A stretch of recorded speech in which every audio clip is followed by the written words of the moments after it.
So let me just start then.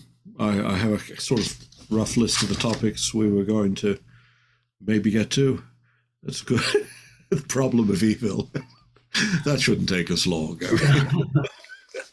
Well, I'd be happy to return to that or delay it until we've cut our teeth on something else. Okay. You are Tariq Goddard, for those who are seeing this for the first time. A novel, I suppose, I'm trying to think, the first of things of yours I read, I believe, was Homage to a Firing Squad. So that would have been the first novel, right? Is that? That was novel number one. Yeah. Yes. What year was that? Because my memory isn't what it used to be. Well, no, nor is mine, David. It was 21 years ago. Right. All right. 2002, according to this copy. Yeah. Yes.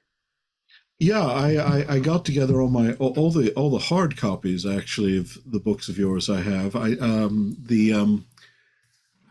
is it? The one about the possession, whose title always a Picture of Contented New Wealth.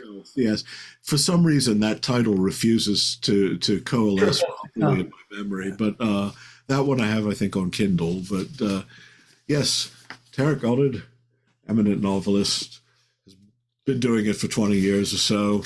And his most recent, Hi, John the Conqueror, I think is more or less the occasion for the conversation, although, it's not a promotional tour or anything. No. So again, how are you? How are you? We had this conversation before I started recording, but I just thought, I'm pretty good, David. And how are you? Not bad. And I say that though it's a bitter winter day in Indiana, which is two steps from hell. Or can be. I like the winter, or I used to like the winter before I had the lung problems. But Yeah. Indiana is something special. You were quite harsh on St. Louis as well. Well, that's true. I have to admit that if you grow up on the East Coast, you are. And it's a wicked thing, but you're filled up with prejudices regarding the Midwest. Then you get there and you discover that they're all perfectly justified. And no, you get there and you discover people are actually very lovely and diverse everywhere, all over the country. And after all, the Midwest has, produced some of our greatest writers and composers and poets. So it's rather silly to have this prejudice. I think my reaction to St. Louis was mostly in the book we're talking, Roland and Moon. Yeah. In part, it has a symbolic value. There's the arc of the book is the loss of paradise and its partial recovery with a passage through hell. I did get the sense that you also really didn't like it, though. That's true, but I was also very, very ill, and so things. The air is rather gritty, and if you have bad lungs, not a pleasant place to be. And so I'm thinking I should go and give it a second chance at some point, just out of charity, or just a sense of justice, Well, I'm from London originally. I would never have guessed. There may be a few telltale signs, and I've lived in Wiltshire, on the Hampshire-Wiltshire border, for nearly 14 years now. And I would say that there was certainly a severe period of adjustment I went through, and that this place didn't begin to feel like home really until I'd been here maybe 5 or 6 years at the very least. There was an evening when I was on the train from Waterloo, and I didn't feel like I was leaving home. I thought I was going home. And then a little bit after that, the dreams I would have of wandering around the Edgware Road in the early hours of the morning became more and more peculiar. And I realized I wasn't looking for my house or anything, that I was just working through and working off habit, basically. And that I was properly situated in Wiltshire. But it wasn't a seamless journey or a straight line. No. It is it's hard to shake a sense of place, of course. But I mean, the thing is now, like, hi, John, this novel is set in Wiltshire. I mean, Yeah, I it's mean, it took me 14 years before I felt sufficiently confident enough to set a book where I lived. But by the same token, it's the first novel where I've used the first person yeah, and written an I. And, you know, as we said, I've been writing for over 20 years now. And of course, writing in the I is the easiest thing to do. I mean, it's completely intuitive. But I wanted to hold off until I felt like I could do it properly. And it was the same thing with setting a book around here. I wasn't ready. I needed my immediate environment to gestate for quite a bit before I felt like I could engage with it in literature. yeah, no, it makes perfect sense. I mean, if I'm not sure, for instance, I would never attempt to capture, well, just the speech patterns of people in Indiana is very strangely different from what I'm used to, and I would do a very bad job if I were trying to note it down. And I Well, think, you've heard my audio. yeah, well, well, You've heard everyone the speaks. audio by John. Yeah, Yes, everyone speaks with your voice. I know. I don't. You're not a performer in that sense. You know, you No, don't do the police in different voices. no, they were all me. Yeah, all the police. Yeah. I don't know if you've ever read one of your books as an audio. I haven't heard No. one. Well, as you would probably guess, it's quite a intimidating prospect being in an airless chamber, Yeah. knowing that you've got nothing to get in between you and 90,000 words of you. And I've got a very weak voice. I can't project it for long without it becoming shaky and trembling and losing whatever authority or self-assurance it might have. And when I first began reading my audio, I tried to perform it, to act it and live it. And it was a real disaster. And at lunch, the editor and the engineer and I went to the pub and decided how can we start from scratch and actually do this, because I'm not going to be able to finish it. I was a sweating, panicked, nervous mess. And the book was all over the place. And the answer was to turn the mics up and for me just to speak it. And to do that meant that I had to give up any pretense of coming from central casting with dozens of characters that I could occupy. Well, you know, I mean, even though I'm glad actually that's how it turned out for a number of reasons. I mean, one, yeah, it's the first of your novels that's in the first person, and because I don't want to give anything away, I can't say why that has an interesting effect on, let's say, how the novel ends up. It helps make expectation and understanding fruitfully ambiguous at just the right moments. But it's also, there are writers. I mean, for those out there who haven't read Tariq, I mean, there are writers who conceal themselves behind a certain kind of anonymous prose, right? But there are others who, even in the third person, have a very particular voice, and that voice is part of the atmosphere of the novel, And there is, all your books, to my mind. I think the sorry, we've got, as you always comment upon the time delay. Yeah. Next time it happens, I'll hold my peace and let you go. I think there's something about the self-exposure of novels that I find very relaxing and calming. That if I can't be bluntly myself there, whether through sheer effrontery or just massive vulnerability, then I'm not sure I'd be able to present.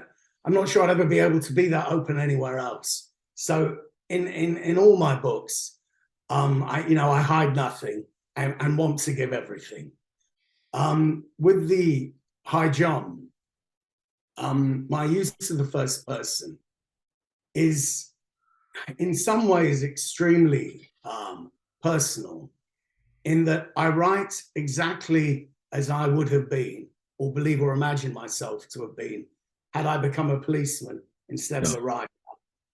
And that had I been scared of being open with people and not embraced love and remained single and not had a family and looked to be guarded and looked to be a tough guy instead of, a soft creative, that had I been exactly as I am, but made these different life decisions because of pivotal decisions I made at a point in my life that were other than the actual decisions I made, then this is who I would be now. And that's how I wrote the book.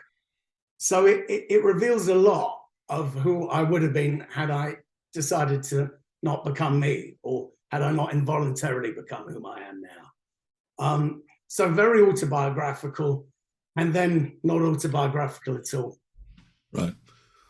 Well, yeah, no, but I would say that even when you write in the third person, your voice is one of the characters in the books. It's maybe subdued, but there's there's always this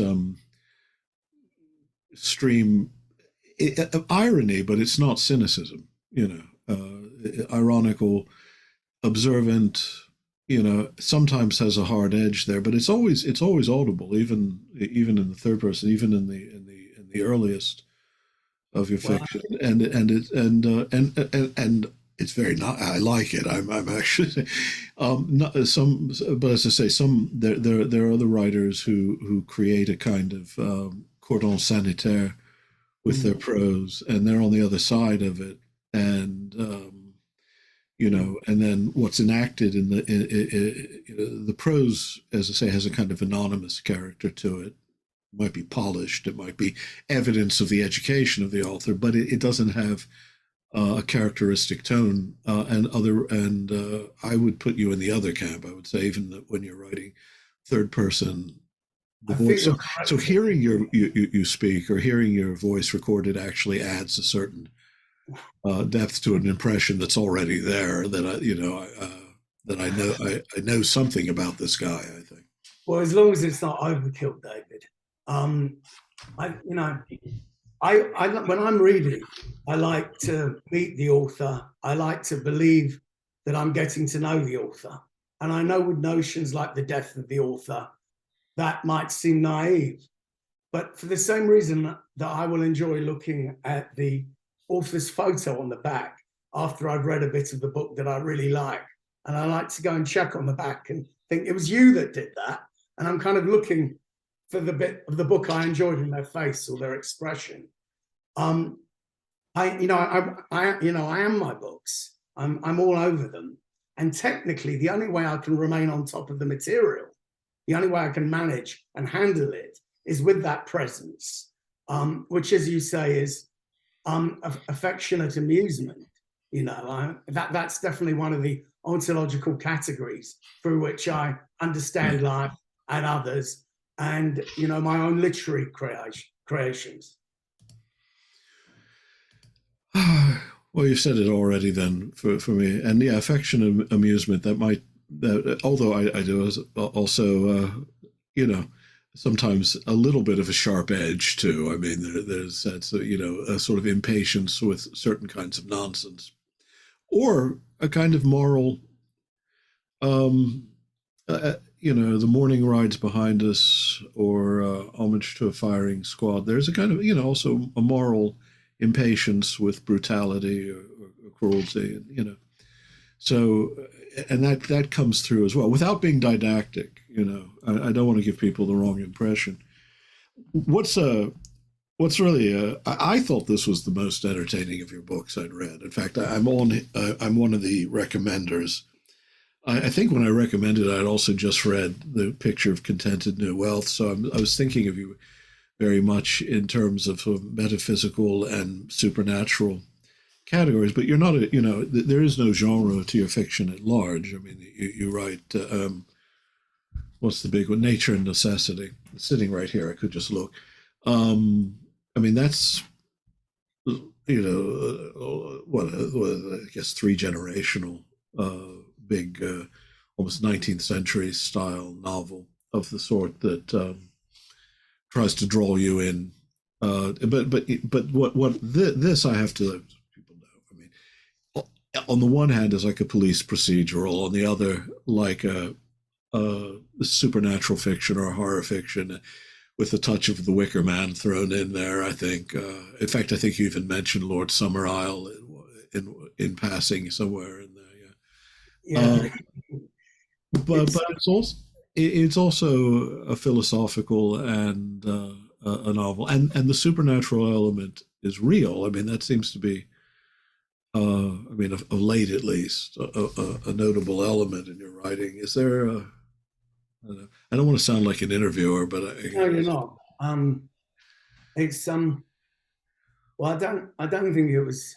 I know it wasn't an accident that I should have sent that book to you to ask for an endorsement, and I'm being a huge fan of your work, flattered that you gave one. I did wonder because I didn't know whether you would take to it, but when one writes a book about, yeah. I do love the Wicker Man, and it's what's not to love? You know, but anyway, go on.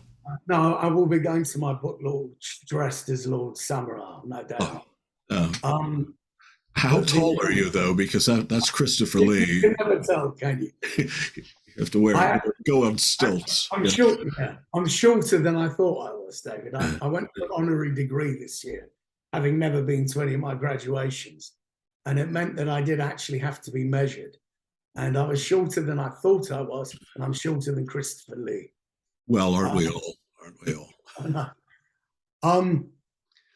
But what, I was writing a novel. I wrote a novel.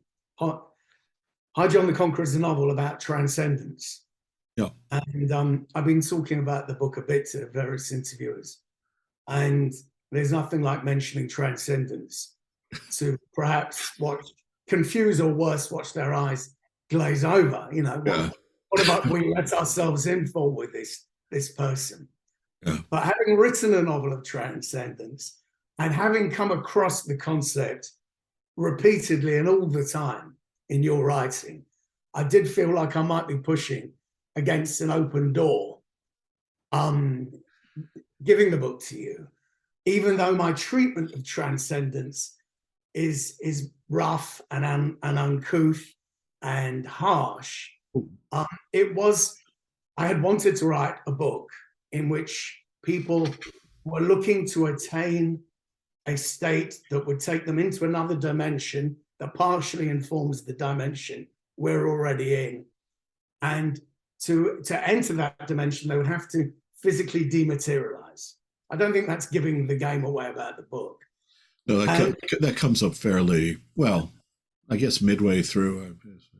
And when I was thinking of different people who might be sympathetic to that yearning for transcendence, or at least see the explanatory power of it, you were one of the very first people I thought of.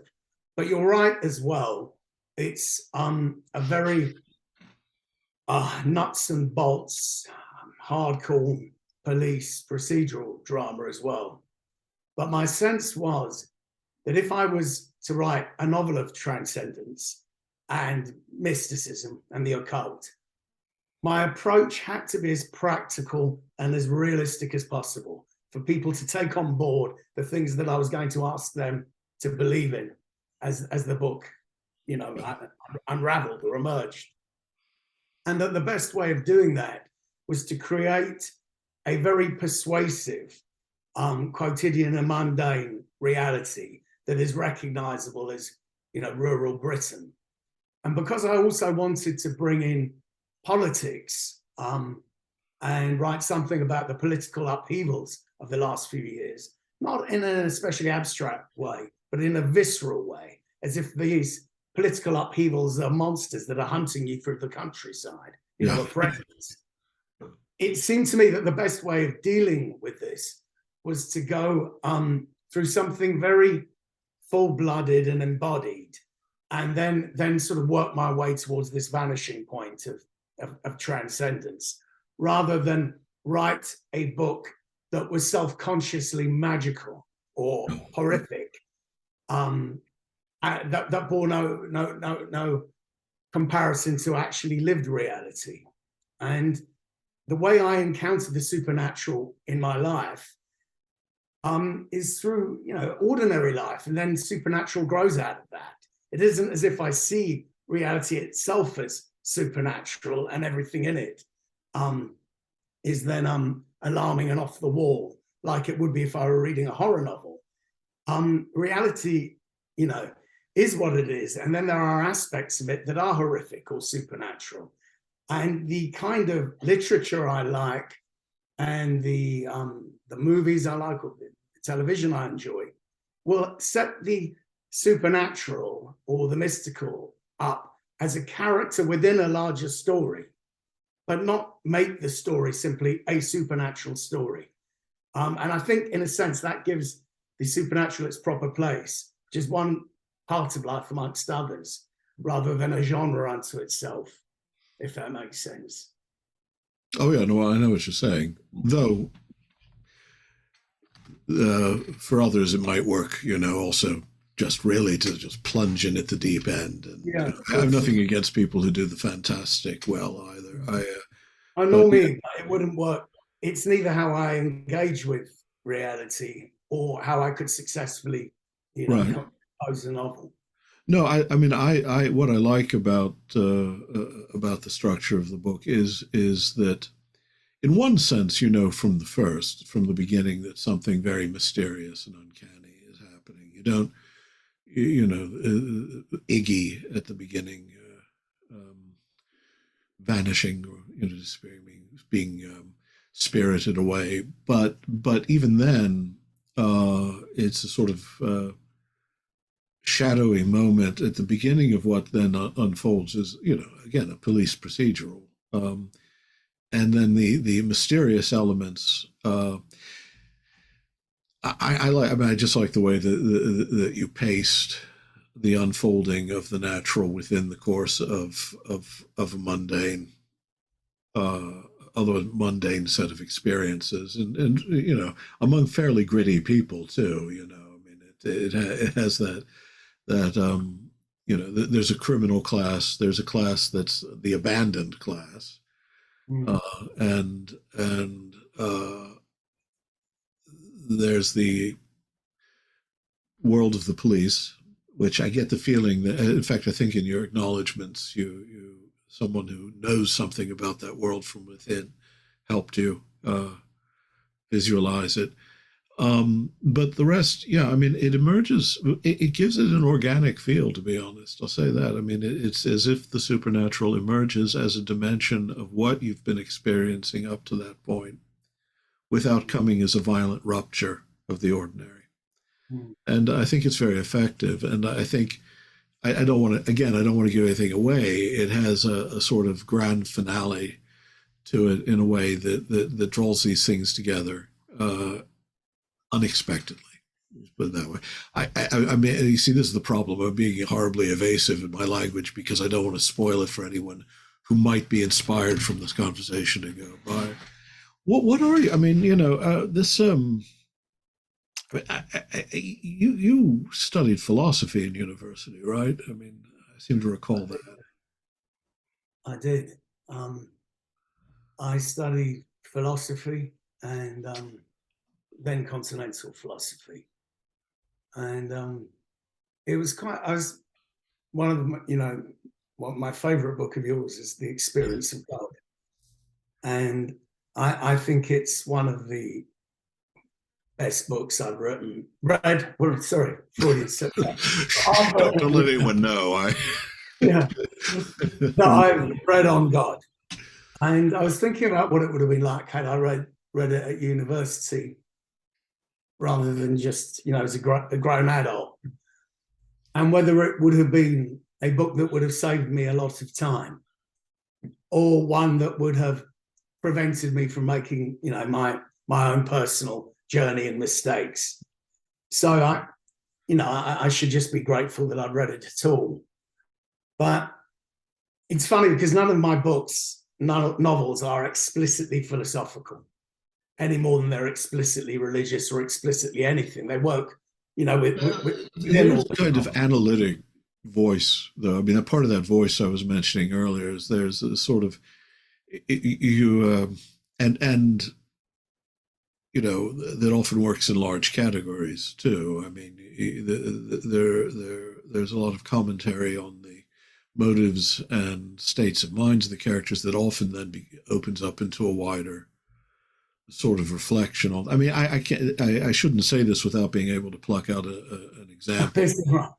I mean, psychologizing is interesting because it gives you believable, rounded characters.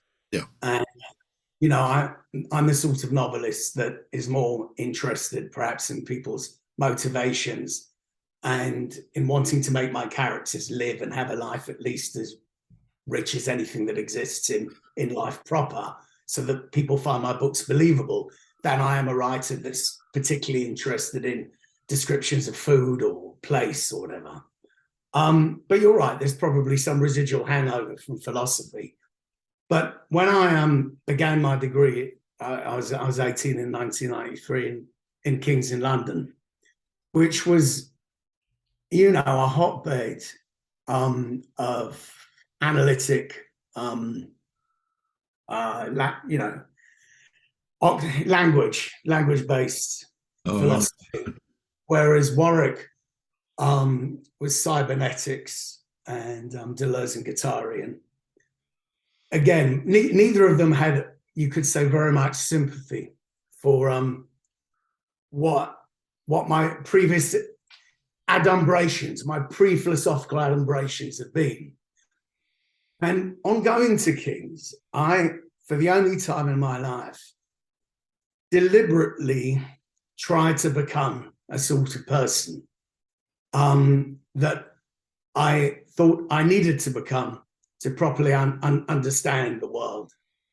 And I tried to become a Marxist, a eliminative materialist, somebody that believed that our characters were completely societally formed, and forced myself, daily, both in my reading, my arguments with friends, the way I was wanting to convert and make sense of reality, to hold, I suppose, to a sort of exaggerated ultra-rationalism that I thought it a mark of proper adulthood to reach.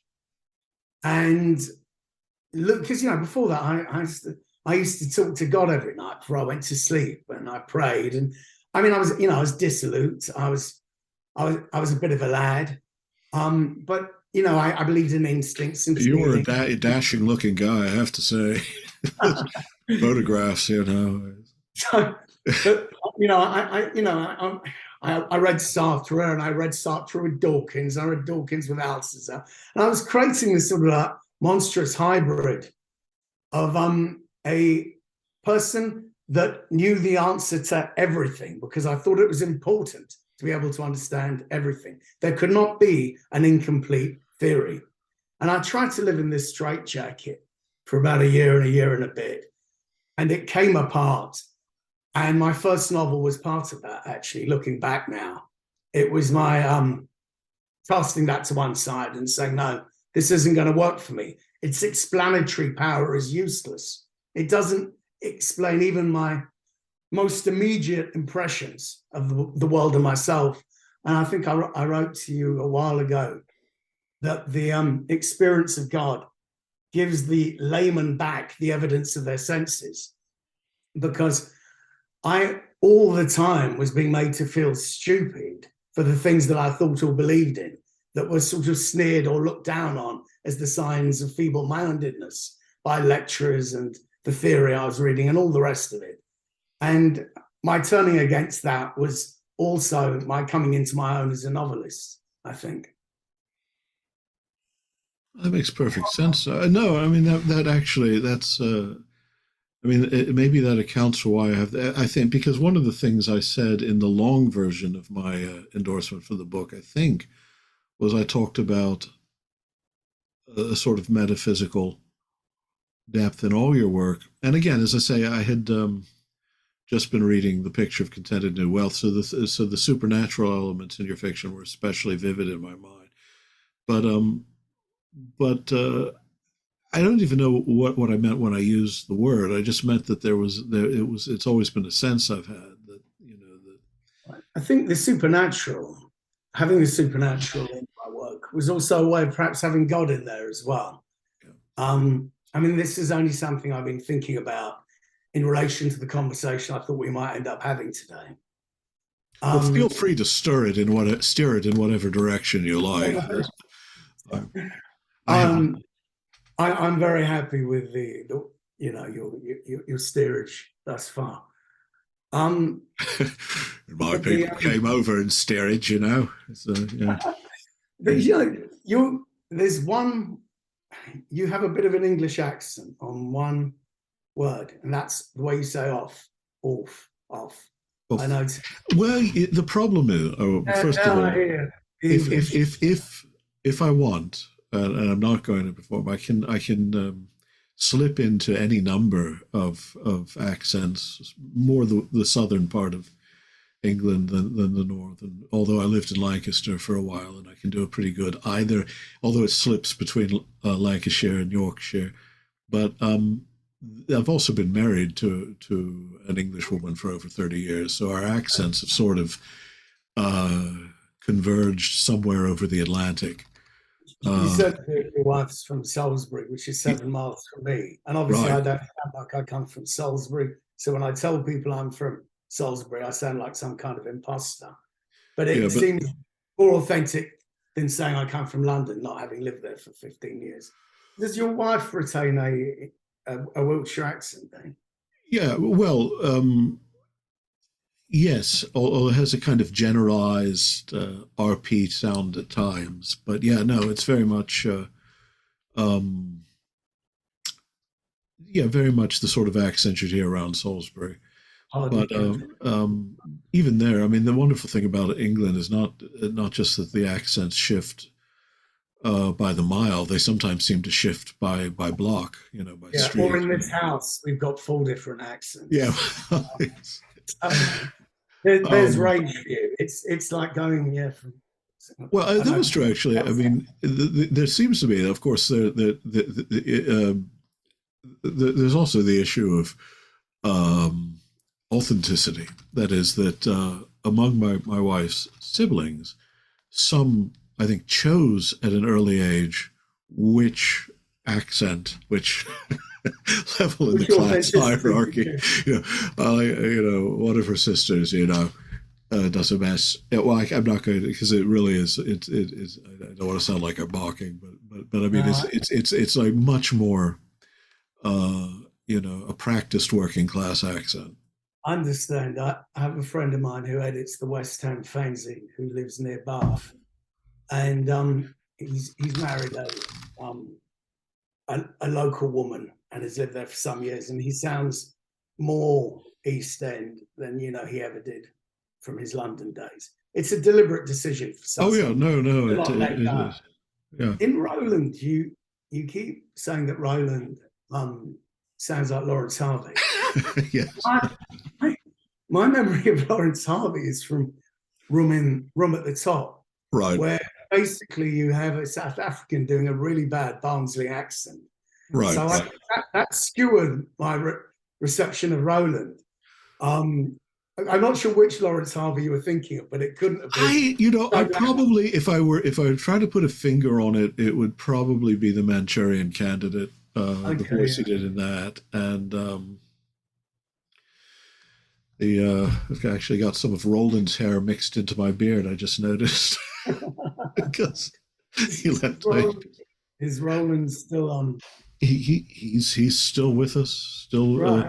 He's a vigorous 12 and a half years old. He should be. Very, very moving passage, the one where you and him discuss him maybe not being here forever. Right. Well, the inspiration for that is one of the great tragic scenes in all of British literature. One of who's, I think, achieves almost maximum pathos, which is the final scene in the second Winnie the Pooh book. Okay. That wasn't part of my reading, research reading prior to this. I'm doing The Wind in the Willows with my children, but Oh well, that's sacred. That's scripture for me. I mean, The Wind in the Willows and the Alice books had such a profound impact on me. They were so formative for me as a child that I don't even know if I would have the same personality. I don't even know I would be the same person, but for those books. I thought Toad was definitely onto a good thing. I went to the Mermaid Theatre when I was about 8 to see Toad of Toad Hall, which Right. actually is where Millen wrote that as an adaptation. Right. And I definitely thought Toad was, part of the good life and like what I saw. I thought you were quite harsh on non-dog owners in Roland. Well, because it did make me think, all right, we're just in between dogs. We're not going to remain in this. I'm not harsh on them. No, and it's not so much harsh. I mean, if you think there's a note of pity in his voice. I think he worries about their moral formation. Yeah. But I love cats too. We lived with many cats. Also, there have been periods in our life when we had cats. In fact, far too many cats. You're in danger of becoming the crazy cat lady as a couple. So I know that you have cats, and so I believe me. They're around. But they have quite a feral existence here. Yeah. We were talking about dreams. Dreams, yeah. Contented New Wealth came to me as a nightmare before I'd even finished my first novel.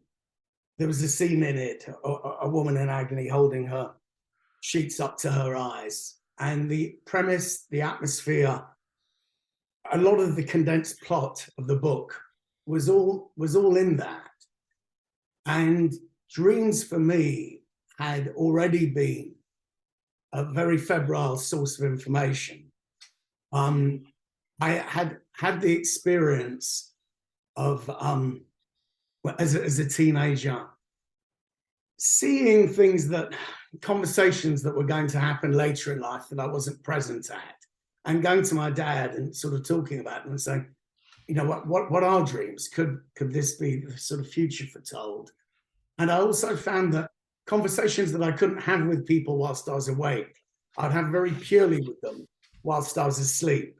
They would come and meet me, and there was a vividity and a direct connection that there wouldn't be when I was awake, because we couldn't have those chats. Either we didn't like each other enough, there was a problem, but it was like our sleeping spirits met at night. And then I found literary ideas were coming from them as well. And you place an enormous stock by dreams from your writing anyway. And actually all of your dialogue, nearly all of your dialogue with Roland, occurs in a hypnagogic state where in between sleeping and waking. And I completely agree that point, if I'm napping in the afternoon, there's often a turning point just as I'm letting go, where I think I've just seen the secrets of the universe. I've really got to remember them, but it's already too late. I've crossed dimensions. It's beautiful. I've been absolved of the responsibility. And about 4 or 5 minutes later, I'm up and I'm ready to take on the rest of the day, But there's something about your complete exposure to timelessness that occurs in that state that I think is very important. But I've never come across anyone setting in nearly all the important dialogue of a book in that state. I wondered why you chose to have it all there.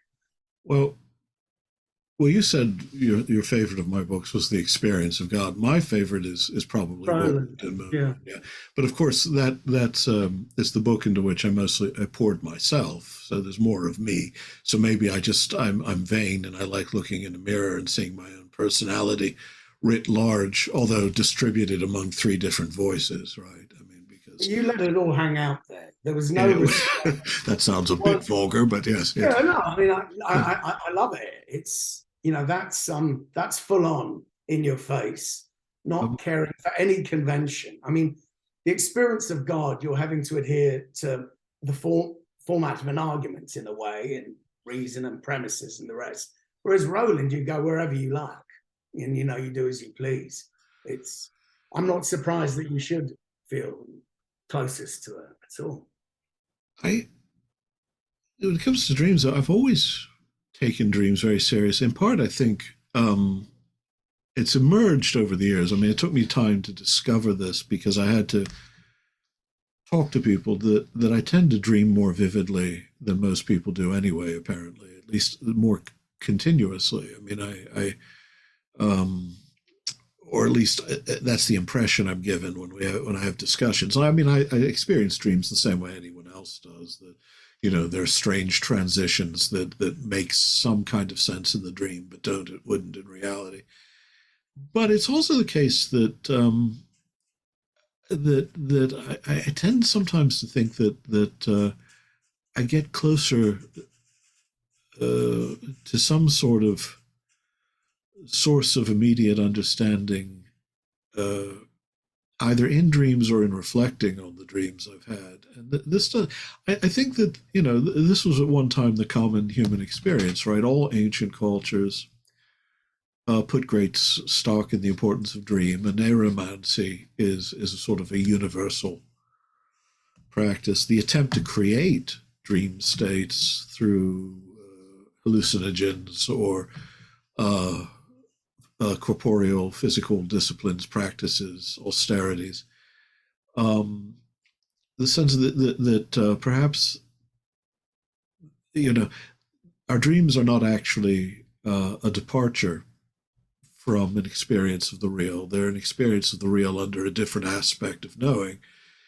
And in that sense, we need them as a liberation from the illusion that our quotidian experience is simply the real as such. But for me, it's much simpler than that. It's that wonderful things have always come to me in dreams.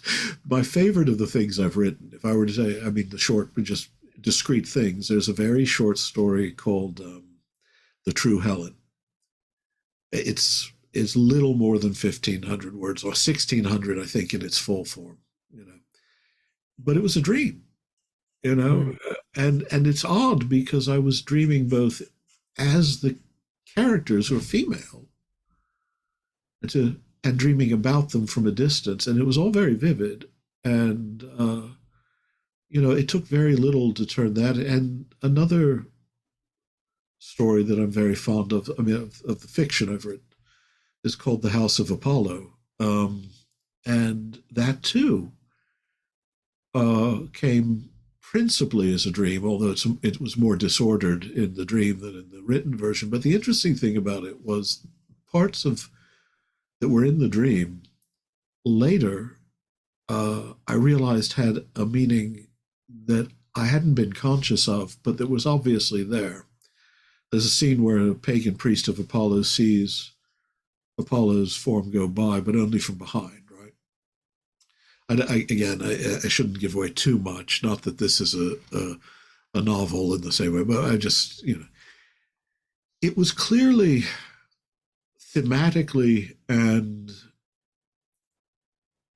spiritually, I guess, but thematically connected to the passage in the Torah of Moses seeing the glory of God pass by when he's in the cleft in the rock, right? But I hadn't realized that. It was only afterwards that I realized I may have been my nephew, who's a very clever writer in his own right, who noticed it. And I've had that experience again and again through life that the world of dreams is not a world simply of confusion and sort of dormant reason for me. It's often been a source of my best inspirations, but also it's at times, I mean, I've had uncanny experiences where I've had dreams of people that I know in the dream so intimately and so well, I could tell you everything about them, except they don't exist in this world. I wrote a story about that once too. I don't remember. It's in the same volume as. I think the. But I mean, oh, I'm sorry. That was a bad case of the delay there, wasn't it? Yeah. No, I was just going to say, but I mean, those have been actually very profound experiences, more than once, in which I swear within the dream world itself, this person was known to me with such an intimacy and clarity as another person, not just some projection of myself. And yet I woke, and that person is not part of this world. And I on woke like that. two occasions, I've had a real sense of bereavement as a result. I mean, it's taken me days to recover from the loss of that person until the memory of what she was like. Both cases, it was a woman, began to fade. Mm. So I've woken up and expected to find somebody actually existing and there in my life, because the impression is one of such familiarity and lived experience, not simply meeting, but having known and known for considerable duration. I mean, I think dreams are definitely showing you what you know that you don't know, on a day-to-day level. right. So they're a way of they're a way of preparing you for experiences. They're a way of developing experiences you have. And I think they're also a way of showing you everything you know that you are perhaps only dimly aware of. Where I think what you're saying connects to my writing as well is that there's a freedom in dreams that is similar to the freedom in art and similar to the freedom in writing. You were talking about dreaming and being freed from perspective. You weren't trapped in a single perspective. No. And you'll know that from writing, one of the most deceptively simple but difficult things to do is to create a character convincingly, to be someone else, to see things as someone else would. And in dreams, you can. It's incredible, you know. You're flitting about all over the place. And if you're going to write a successful novel, you need to be able to do this too. You can't be bound or be the property of a single set of eyes. And I think dreams help prepare us for what we need to do properly in a book too, for that book to succeed and have the same freedom and the same sort of omnipotence and multi-perspectiveness of a dream. You know, I think that's, I mean, there's nothing I could add to that. I think that's absolutely right. And it's also, though, I mean, in dreams, I mean, most cultures, I mean, most ancient cultures, most traditional cultures have tended to regard dreams as, at times, as coming in different kinds. I mean, you find wherever a literature on these matters exists, like in late antiquity in the West, or in Chinese manuals of dream interpretation and things, they're always careful to distinguish between classes of dreams. They recognize that some dreams are just you got drunk, or you know, that it's just it's a meaningless thing, or it could be shockers last night. I mean, the limits, futility and pointlessness played out in my dreams. You know, I mean, Kafka would have felt jealous of the total dead-end futility of some of the dreams that I was having. But even that shows me that you're always vulnerable to experience. Nothing that's happening to you, even the uninspiring sort of sludge, even that is going in. It's being stored, you know. It's taking up precious space. That, you know, there's no escape from experience. Yeah, well, I don't know, maybe dreams are also an exhaust system in some sense, you know, that there's certain things that have to be played out. But I'm also resolutely anti-rationalist. I'm more than willing to believe that, say, that certain Hellenistic or Chinese or other Australian Aboriginal understandings of dreams is actually being transported out of yourself at times into another frame of reality. Is perfectly plausible. I do think that, as I said earlier, the part of the dreaming state that's very useful is it apprises us that the oneric, it comes in degrees that extend beyond the boundaries of sleep. That helps remind us that even in our waking hours, we're always still to some degree in a dream. I mean, that There's a tacit intentionality in us. I think you can't lose that. Yeah, yeah, And I mean, where I'm sitting now and the view I'm looking at, it is dreamlike. You think you can see the whole universe from here. It's the first time I've ever sat down and written about something in a novel that I can physically see, every day. right. And it's a place that lends itself to a belief in dreams. But I could walk around Oxford Circus Station with that sense of, am I about to wake up any minute? Right. But there's a glorious unreality to life, even in its most actual and immediate form. And I like that precocity, because in it, you keep this intense radical questioning alive. Yeah. You don't take anything too for granted or imbue ultimate faith in something that still feels like it can tremble, that it's so flimsy, Right. which reality still and always is. And I think also it helps sustain in a, something I've mentioned often enough, and I know I mentioned it in the Experience of God at one point at least, this Platonic or Aristotelian notion that philosophy, or at least the love of wisdom, begins in this sudden experience of wonder, thaumatin, or experience realized as a thavma, a wonder. And I think that being willing to sustain that sense of the dreamlikeness that lies just beneath the surface of the everyday is a wise spiritual discipline. It's a wise mental discipline, because it allows you to return to that sense of wonder with somewhat more regularity than you would if you're laboring to turn yourself into, say, a positivist or a young Richard Dawkins, or an old Richard Dawkins. And you actually, I think one of the topics you mentioned in the email about this conversation was that was sort of despair at the arrogance of making a virtue. Some people tried to make a virtue of ignoring their own experience. Oh yeah. Well, I think just two different points. Just your very last thing that you were saying about keeping a sense of wonder alive. We had a lurcher that moved at quite a clip, so walking with that dog was never less than all-consuming and strenuous.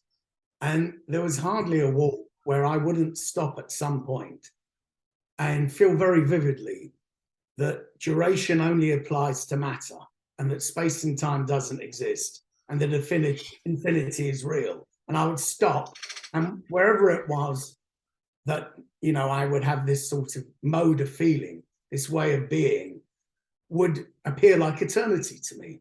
And grandiose and as ridiculous as that sounds, that was a sense, or a sort of sense of wonder too. And it would happen every time I had a long and strenuous walk. So I think keeping that alive is not only important for intellectual clarity, but for me, it's involuntary. I can't help it. Life compels me to remain like that, to keep being like that. To the second point, I did want to discuss this about how the denial, I think there's a real kind of evil intellectual arrogance, something quite snide and jeering about saying what you believe to be most true about yourself isn't, say, your consciousness or your being or free being will. Immersed in free will, being immersed in your own experiences, decisions you made. It isn't true, but it doesn't even matter that it isn't true. That's half the point. It makes absolutely no difference anyway. That your most cherished experiences, most of the things you think you're doing in a practical or even in a long-term way, none of it counts. But it actually doesn't matter that it doesn't. And I think there is something that is at once disingenuous, but also really cruel about this. And to make a virtue of it, to show that an evolved intelligence would be this sort of person, and only a person that was dim in some sense, or not properly obeying, or with the program, wouldn't be like that. And that I think it's insane enough to try and take experience away from a person and say it isn't what you think it is. But to actually then revel in that and think you've done something very clever and then say it doesn't matter anyway, it's a kind of nihilism and game playing, but a game playing with those things that are most important of our sense of art, that are most important about our sense of ourselves and how, you know, we make sense of the universe and our place in it. I mean, of course, years ago, a book of mine was given a title that I didn't give it, called Atheist Delusions, right? I've read it, yeah. Yeah. Because I wrote it just about, that was going to be the historical history of Christianity reflection, right, before getting to the experience of God, right? But it was still the sort of the high tide of the new atheists. And there's, you know, there is a lot of playful abuse in the first chapters of that book about the new atheists. But I have to admit, the reason I'm entirely impenitent about it is because I always felt, with the exception of the big four, with the exception of Christopher Hitchens, who was not the best informed person in the world, but had more of a conscience and more of a good shape. Yeah, I mean, I regret his period among the neocons, but you know, I can't undo the past. But he may have regretted it too. Yeah, well, I think he came to, yeah. But there was a palpable cruelty in the way they approached, almost a delight in trying to rob people not only of their sense of wonder and of the experiences that were their own, that they had the prior right to interpret, to put it mildly, but also to try to rob them of hopes. Mm-hmm. You know, I mean, I think it was Noam Chomsky, of whom I'm very fond, in many ways. Don't agree with him on everything at present, but who spoke with a kind of, you know, he himself is, you know, an atheist, spoke with a real disdain for the new atheists, because he said, what are they trying to, whom are they trying to convince? The little old woman at church who dreams of seeing her dead son again? I mean, what exactly are they trying to accomplish? And there was a kind of triumphalist brutality in the way they went about it. Now, also, there was the philosophical incompetence, which is explicable in the case of, say, someone like Richard Dawkins, who's he does not have an ability to think philosophically. I mean, I think it's fair to say he doesn't understand how to make distinctions in categories. You can't explain to him, say that you can tell him 10,000 times the difference between an ontological claim and an etiological claim, and he will not get it. And that's fine. Yeah, I mean, David, do you think that is a question of sensibility or just a rabid ideology, or a bit of both? Yeah, I tend to think it's a bit of both. It may be that just some people are naturally, from a very early age, I hope it's not neurology or genetics. I mean, but I think from a very early age, people are disposed to think that they should become a certain kind of person. Mm. And then they spend much of their lives fabricating the person they think they're supposed to become. And it's a trap, you know, that any of us fall into. And I think with him, you know, early on, he may have gone, but I don't know. I mean, I don't know the man personally. I just know that he's a bad philosopher who wrote frankly, a rather cretinous book on genetocentric neo-Darwinism that was already an exploded science at the time the book appeared, but that, you know, made him famous. It's not, you know, everyone I know in molecular, I've kept my toes in the sciences. That was something I didn't pursue as an undergraduate. But you know, no one in the life sciences, molecular biology, who's really advanced in their work is that kind of doctrinaire neo-Darwinist anymore. I mean, the theory of evolution, ever since, I guess, 70 years ago, maybe Barbara McClintock, her studies on transpositions, transposons in cells, you know, transposable elements is just in the genome. It's so changed the picture that it's amazing that he ever wrote that book, because it was, it was clearly wrong on most things. But all of that, that's fine. I mean, he is ideologically committed to neo-Darwinian gradualism because he thinks that's the most truly materialist picture of things, and the same is true of Daniel Dennett. But what amazes me is not the arrogance only; it's the violence that they're willing to do to their own reason. Because you mentioned eliminativist materialism. Well, I mean, or Dennett's language about consciousness, trying to explain it away by way of a kind of functionalism, and claiming that this heterophenomenological method, the only reason we think we're conscious is because we tell the machine that we are reports to our us, whoever that us is, whoever those us's are, that we are conscious. And he's, he's made himself believe that what he's saying isn't preposterous.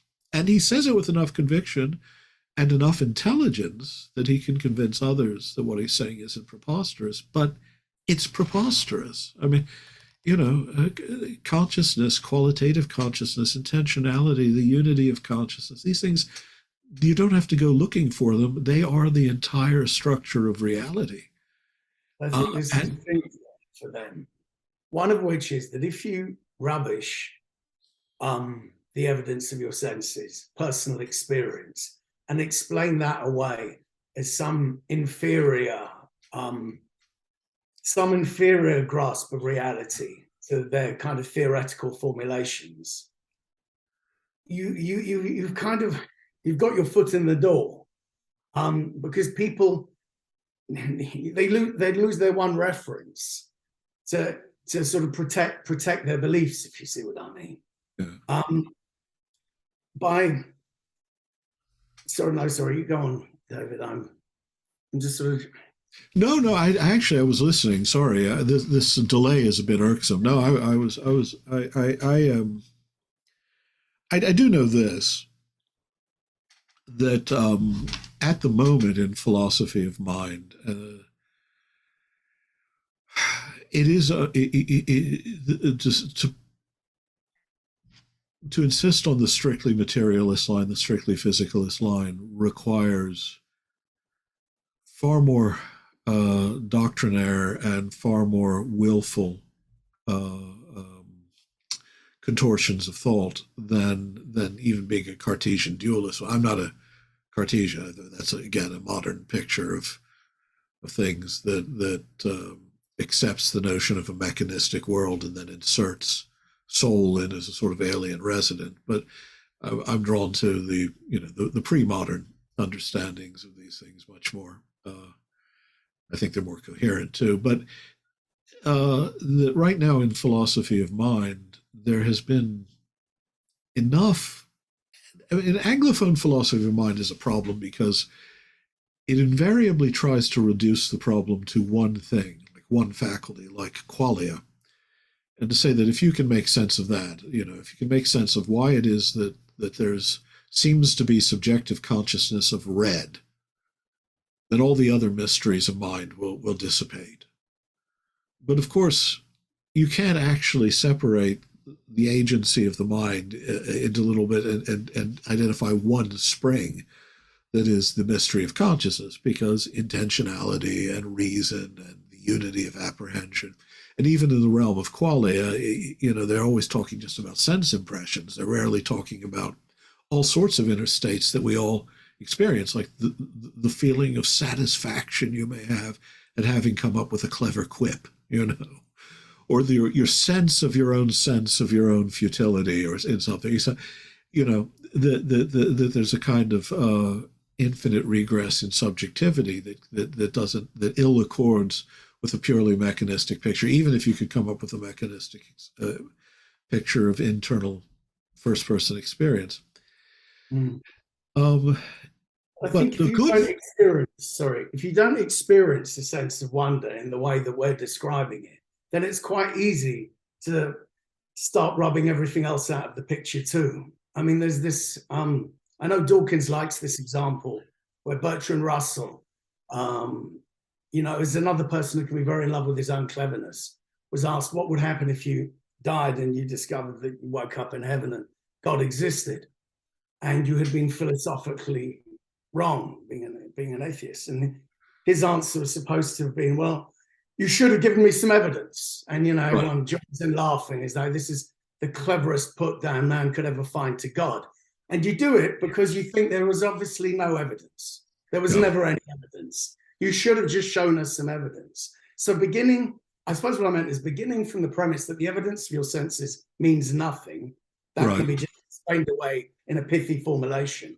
And that everything that has ever happened to you, the existence of consciousness, is not evidence. It's a theoretical confusion. So beginning from that, you can make yourself believe anything, I think.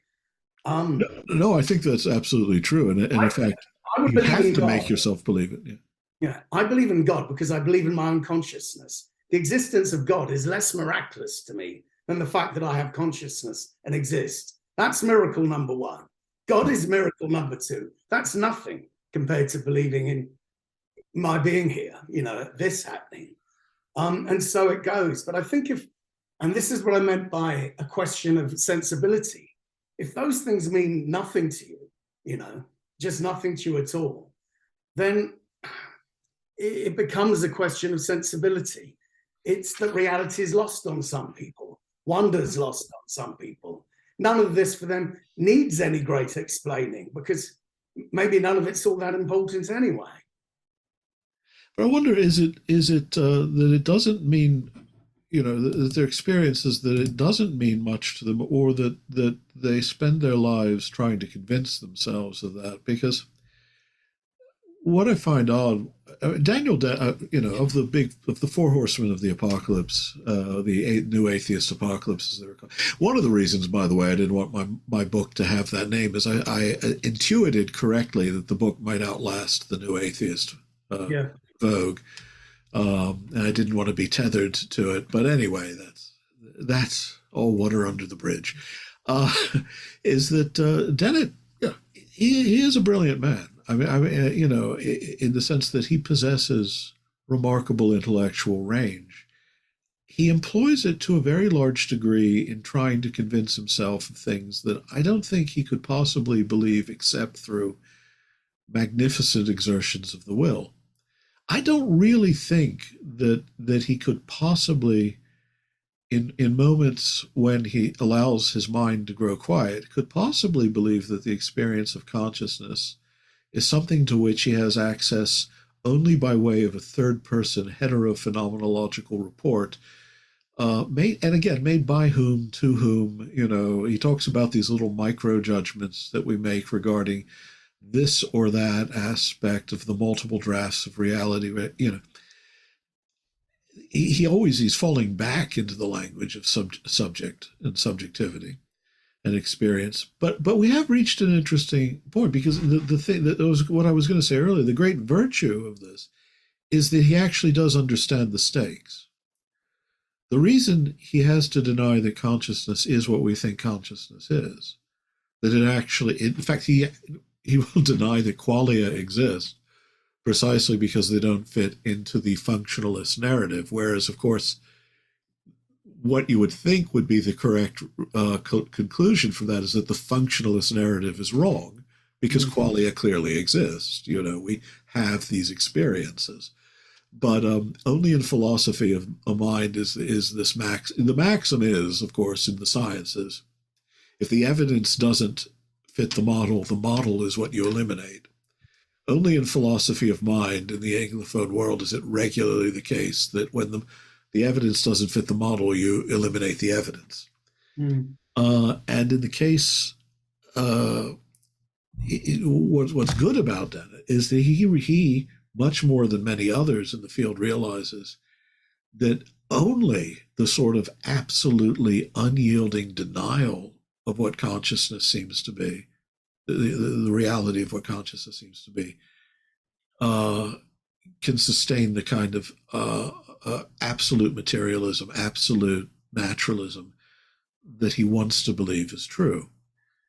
He is astute enough to realize that if he grants even qualitative consciousness, then he's already granted something that, from the mechanistic metaphysics that somehow inhabits his mind, even in our quantum age, is miraculous. It would have to be a miracle. And so, it's a slippery slope as well. I'm sorry? It's a slippery slope. Right.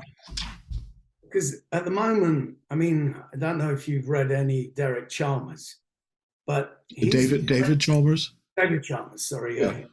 Yeah, I'll send you a link to my review of his latest book. But yes, he's ready to go quite a long way down the road and say, consciousness isn't attributable to this, that, or the other. It must have emerged, and it must be like how most of us experience it. But that then begs a whole set of questions that he's uncomfortable with the potential answers of, because they would drive him into a more metaphysical direction than he's comfortable with. And I was going to ask you, you've told me that you're working on what might be your magnum opus or grand folly, a book on philosophy of mind.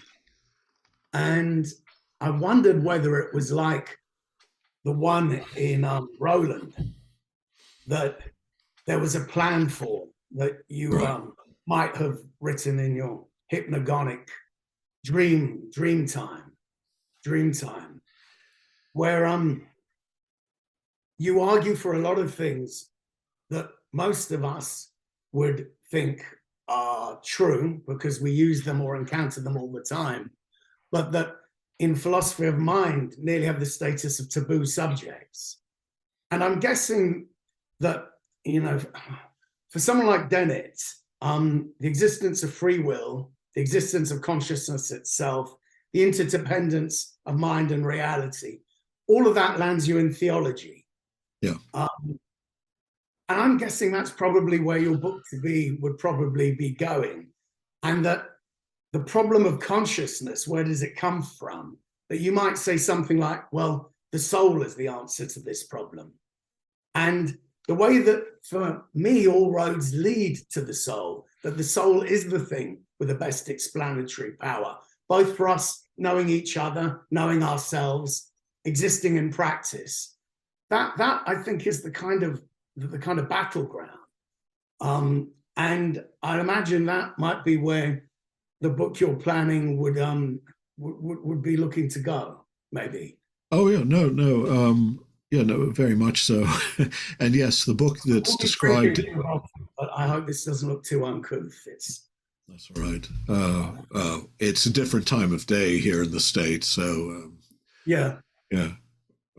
So we'll pretend that there's coffee in here. Sure. Sorry. The book described in Roland is in fact the book, and though with a few ornamental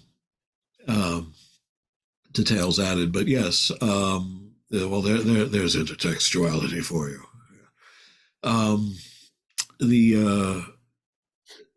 The point I was making earlier in the Anglophone approach to these things, which I tend to think is inferior. I mean, it's good for arguing specific logical claims.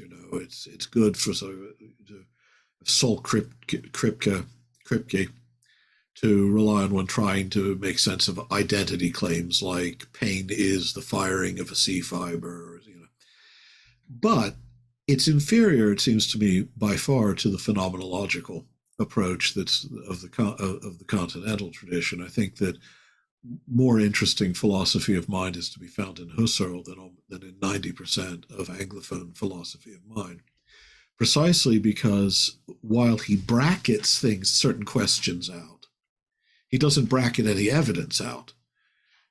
So he takes the full agency of the mind, all the things it's doing in order to achieve, or in order to say that there's a structure of consciousness here, and sees them as indissolubly present in a single act, right?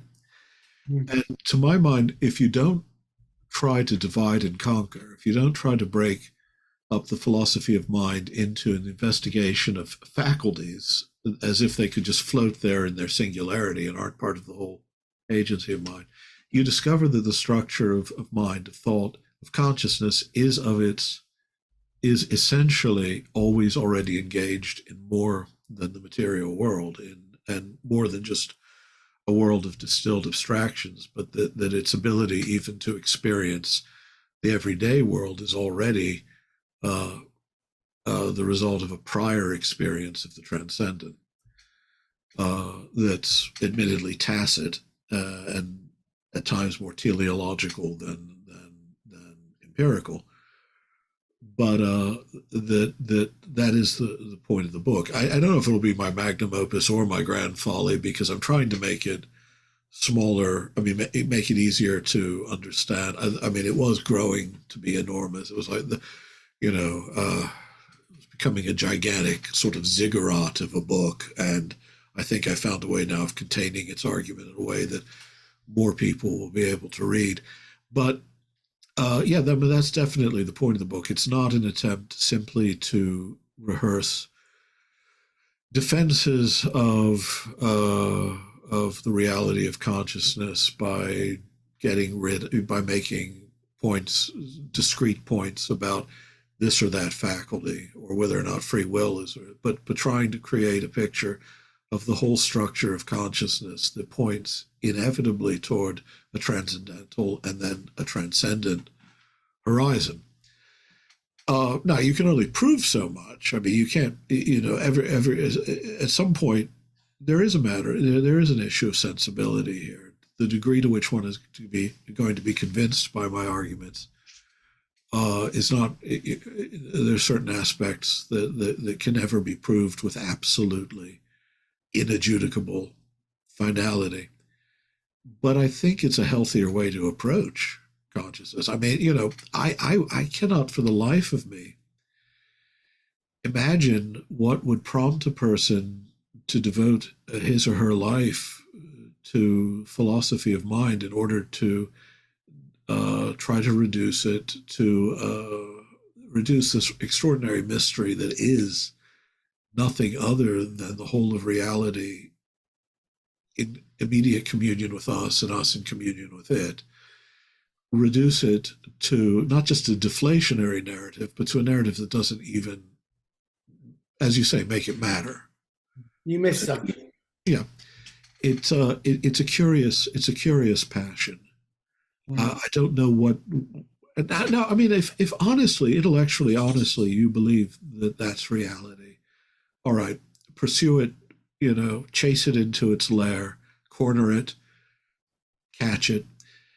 But that's never actually been my experience. My experience dealing with people is that the actual experience of reality is telling them exactly the opposite, and that they're making an effort precisely to discount and demythologize, as they would have it, or whatever, experiences that really can't be reduced, and it creates a very strange divided consciousness. With Dennett is the simple fact that he cannot, he denies consciousness of, in the traditional sense on one hand, and yet is always dependent on its language, its grammar for explaining his arguments. But in the discipline at large, we've gotten to the point where almost every argument trying to understand consciousness has fallen apart. And this has led to the return of panpsychism, for which I have certain sympathies, but within a certain, but there are many different kinds, over against eliminativism, and in between is a kind of bland functionalism that just refuses to consider consciousness at all. And all the other arguments have fallen by the wayside. We're in a moment of extremes, where it's either you've just, the panpsychism is in a materialist vein, is just giving up altogether on the notion that you can come up with a mechanistic or even an emergentist mechanistic story of consciousness, and just saying, oh well, everything, consciousness is a basic property like spin or math. And there are problems with that too, because how a basic property becomes an agency, how it has the fullness of an agency, which is how we experience consciousness. That's a different issue. But, Yeah, I mean, I think that in philosophy of mind, we've reached a very interesting juncture because no one's really arguing for behaviorism anymore, and people realize that arguments about, say, supervenience or other things tend to be just ways of restating the problem without solving it. So we're now posed with, everything is conscious or nothing is conscious. If those are the choices, I go with everything, of course. But um, it's a curious moment. It's also, as you say, it's a curious process to go through something and need to not believe what is happening to you is what is happening to you. And I've found that I've spoken to atheists or materialists or anyone that believes in a reductive model. They will say, well, look, you say these things because you want them to be true. You say that the soul exists and you saw it when you fell in love with someone, or, you see it all the time because you want it to be true, because you can't accept life as just this. And, my response is, no, the total reverse. I wouldn't bother pretending anything that isn't true is true just because I have a romantic outlook. I'm not projecting some romantic need onto the world. I think it's true because I've got absolutely no choice.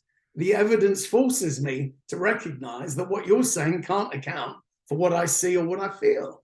I mean, when I saw my dad's dead body, it wasn't my dad anymore. I knew, dad had gone.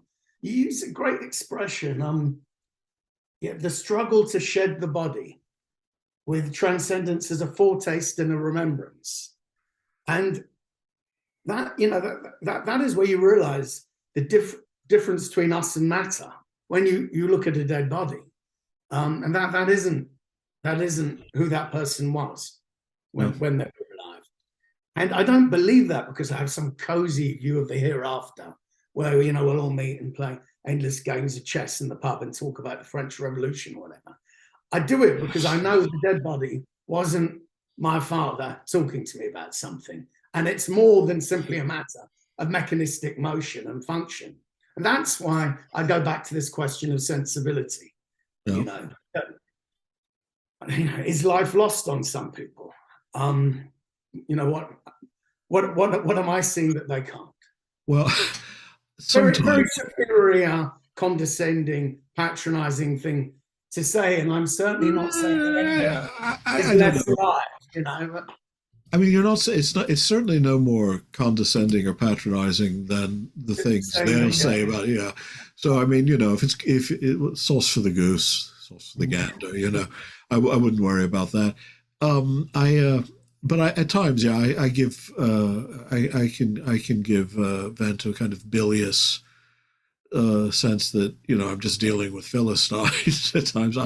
In fact, I wrote an essay once about you read it, Nabokov, and I believe that's the last thing I say in that essay is that the sort of materialism is that there are any number of reasons for it, perhaps, but at the end of the day, it's a Philistinism. And I think that's true. Now, that doesn't, I mean, Philistinism itself can be a choice. I mean, it's something you can cultivate in yourself. It's essential Philistinism.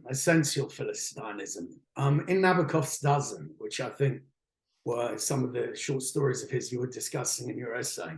I haven't read it for years, but there's one of them opens brilliantly. It might be the Vane Sisters, where he says, I was stood watching icicles fall. Right, that's the Vane Sisters. Yeah, I love it. Of a piece of an ordinary day, that this should be a worthwhile and engaging activity for somebody to be involved in.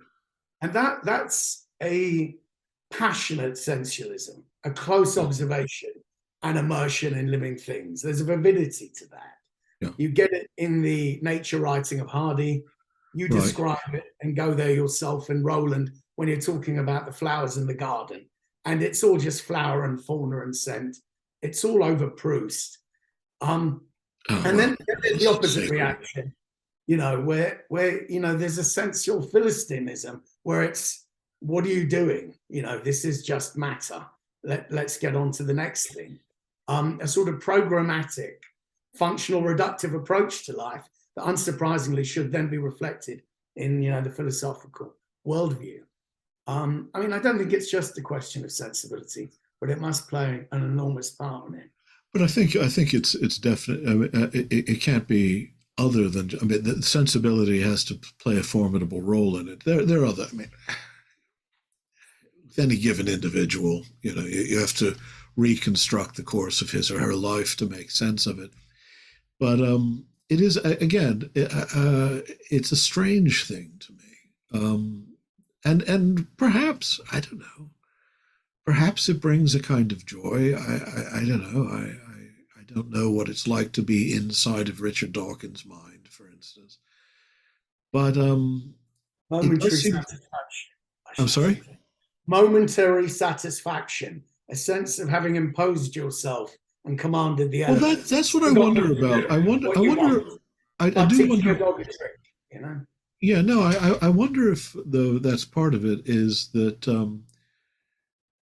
there is there is a kind of Prometheanism of the ordinary, of trying of the mundane, in that to be seized by wonder requires surrender. I mean, it requires the surrender of certitude at times and of ego. I mean, it can come as an experience of gratitude. I don't mean that, but it also at times part of that wonder is a sense that you're only a very, very small part of a mystery that you'll never be able to encompass in this life. And that can be galling. I can imagine if you're of a certain disposition and you don't like the notion that, well, everything, um, that there's a wall of mystery that you can't scale, at least not in statu isto. Um, maybe that's part of it too, is that you just don't want to make that surrender. But I don't know if that's it either. I know this, that it requires, as you said you don't find it hard to believe in God because you're every moment confronted by the miracle of consciousness and life. It's the funny thing about Nabokov is he wouldn't use the word God.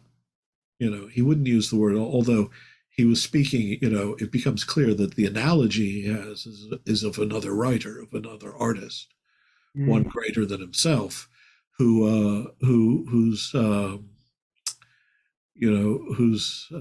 sensibility is written in all the intricacies of nature and all of its clever mirrorings of itself and all of the sort of evolutionary hypertrophies, spandrels that don't fit into the evolutionary narrative. He hated the sort of gradualist story of evolution too. He was actually almost ferocious in his hatred. He had a very fine old sort of 19th century style naturalist mind, but he also had a good scientific mind, and he hated the genetocentric sort of gradualism of just everything as the result of attritions and chance, because he thought it just didn't accord with what he saw, his experience of nature. But as you say, there was this sort of passionate sensualism that wasn't it wasn't luxuriating in pleasure or anything. It wasn't that. It's as if he opened all the windows of consciousness and let everything pour in without any preconception, and was constantly being astonished by it and finding it ever more mysterious and therefore all the more beautiful and entrancing. But as far as sensibility goes, maybe there are those for whom that mysteriousness is a burden. Or you just feel giddy and sick. You feel giddy and sick and disorientated, and you can't get any location. Just awash with impressions, colors, and unanswered questions. It's profoundly discomforting. Yeah. And unmooring. You're decentered from your universe as a meaning giver. Yeah, no, I think that might be it. I mean, I think that there's a truth there. Yeah, that there have to be, but maybe again, maybe part of the sensibility depends on how you experience dreams. Take us Or back to that, how you experience art as well. or the arts, anything that you have to. Well, I mean that takes Rilke, the archaic torso Apollos, the archaic torso of Apollo, right? There's nothing there that does not see you. You must change your life. The experience of wonder, the experience of the arts, or of the vastitudes of nature, both beautiful and sublime, does have. I mean, it does require a certain willingness I to mean, let go. I don't for a moment believe that you have to believe in God to make great art, write great novels, sing great songs. But I do think that in all the art, all the music, all the writing, the plays, theatre, film I love, there is a religious sense. Yeah. And I think there has to be an openness to transcendence. That there has to be a kind of religious belief in what you're doing, definitely, for me to believe in the existence of whatever the artist is creating.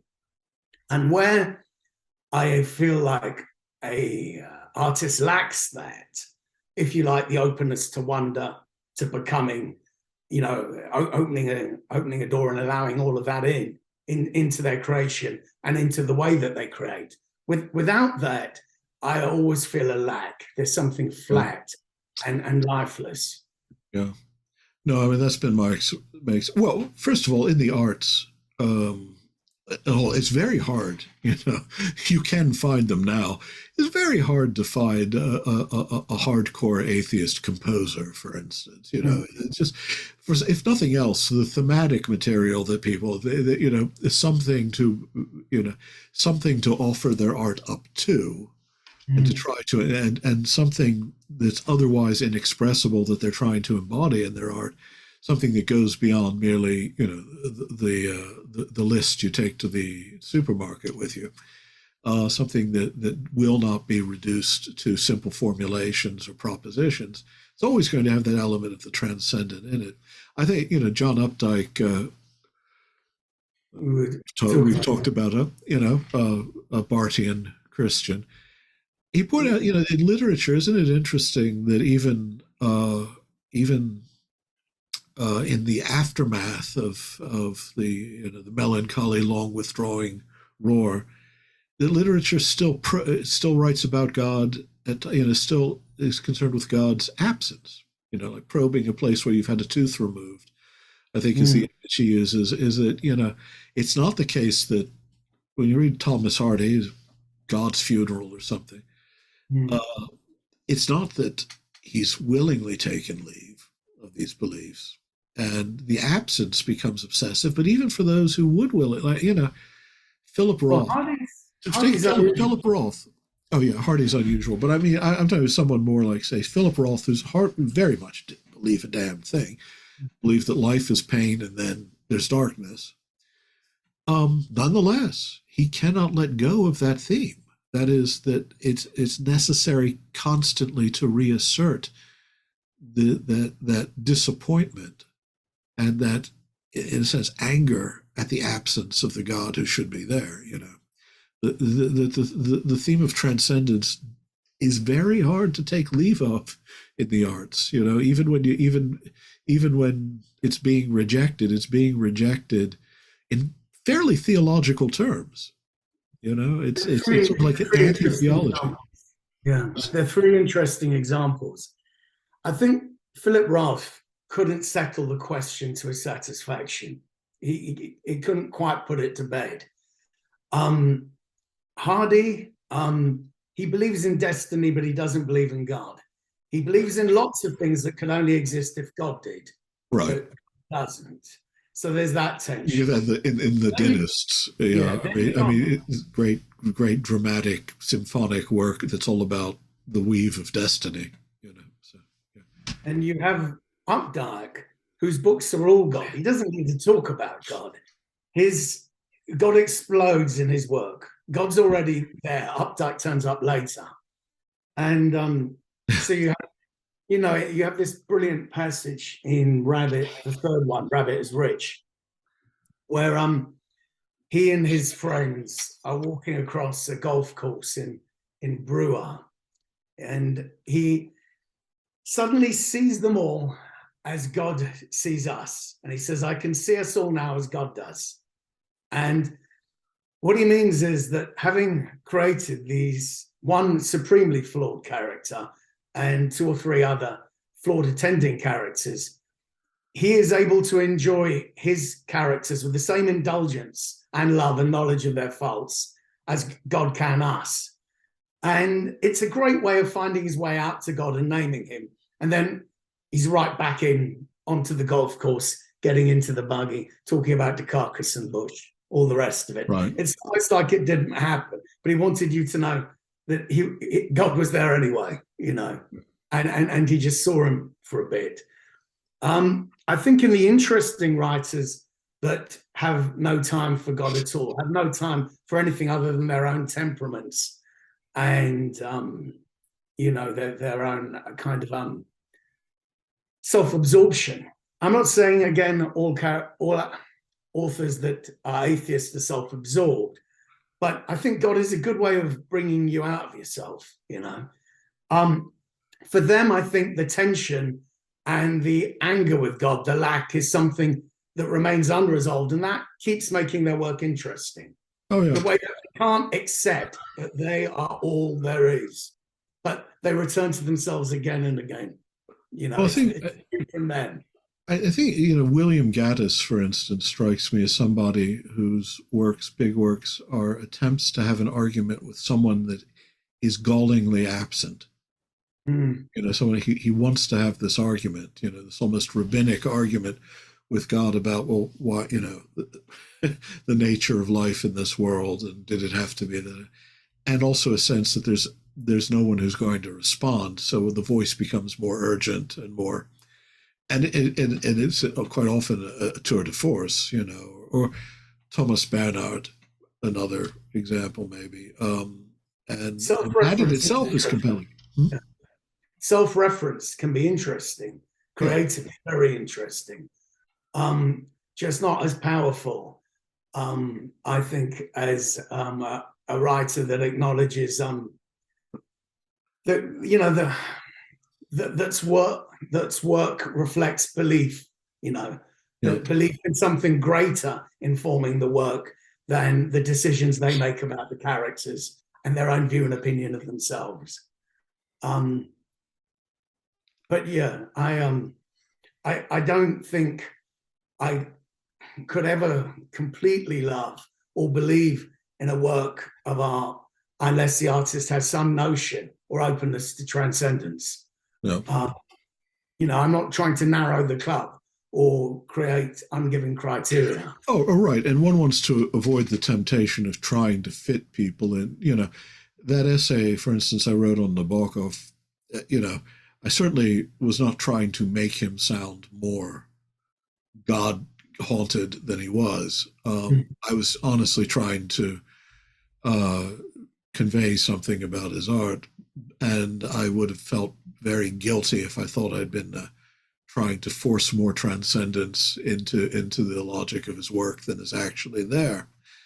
But I agree with you that a sense either of the presence or of the absence, or at least of the enigma, it has to be there for me in order. Well, for one thing, it makes, what is it we do?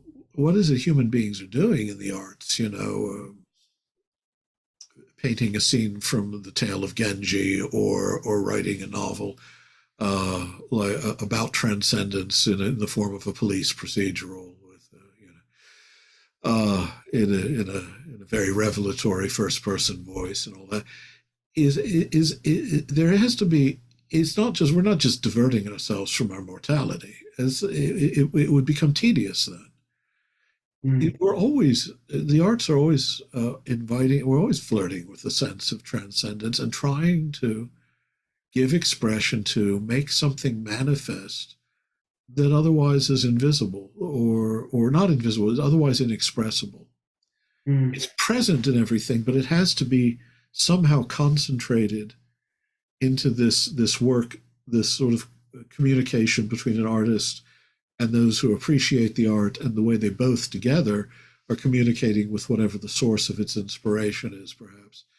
I think it's that the arts concentrate for us that wonder and that mystery that's ubiquitous, but then has to be experienced in this moment of revelation. Why is it? I find this interesting. You can look at a canvas. Well, I always say Chardin. I don't know why I always choose him, but it's just there's something about the depth of color in his canvases, in which what's being depicted there quite often is depicted with such realism and care that you can't even isolate what in the canvas distinguishes it from just looking at certain objects. And yet you can be enraptured by it. It seizes you. You're seeing it in a completely different way. You're seeing the ordinary in a completely different way.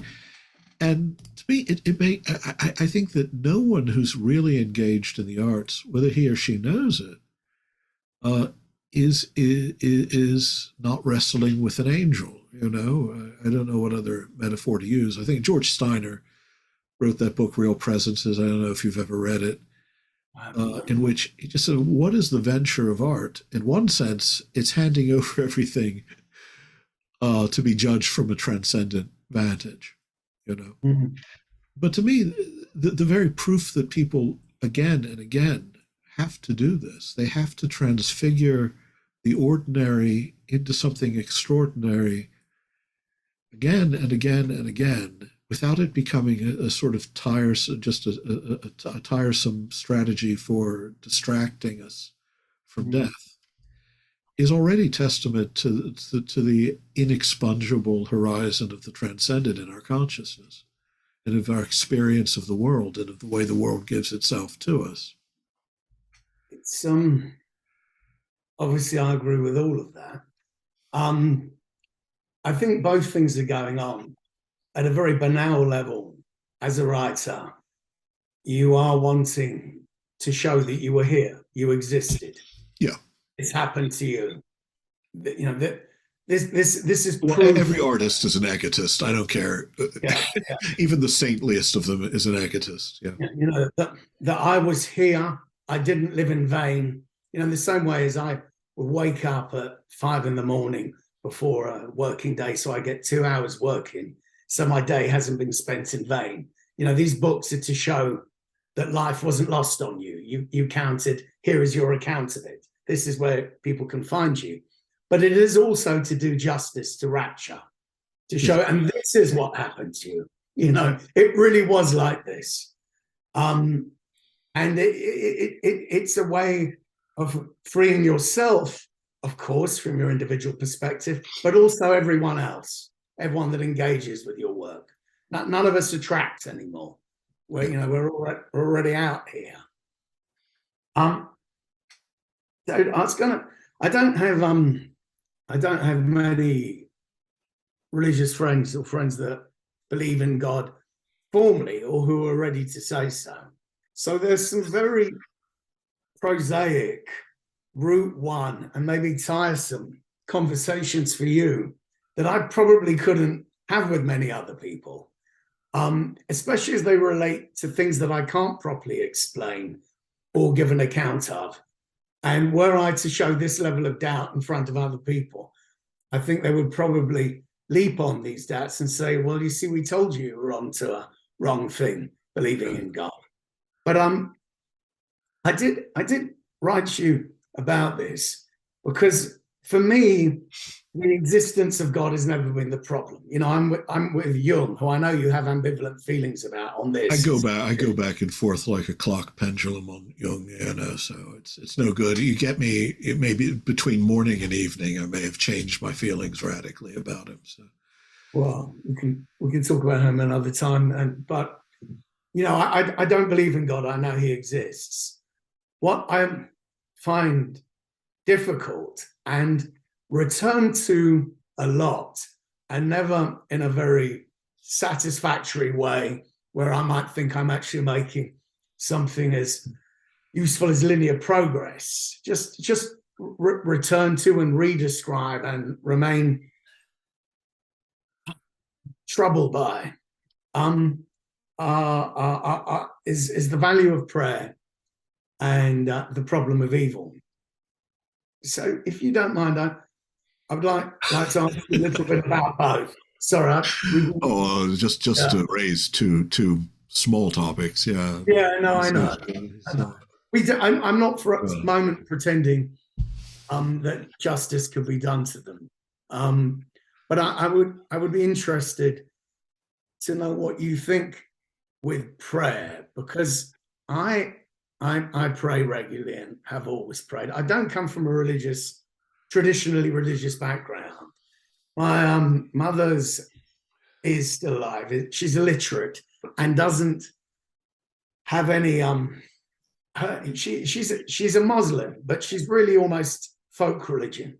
You know, that she believes in the jinn that live under trees and, you know, spirits, and sees ghosts all the time. So I guess I believe in those too, but yeah, go on. Yeah. All right. And my dad was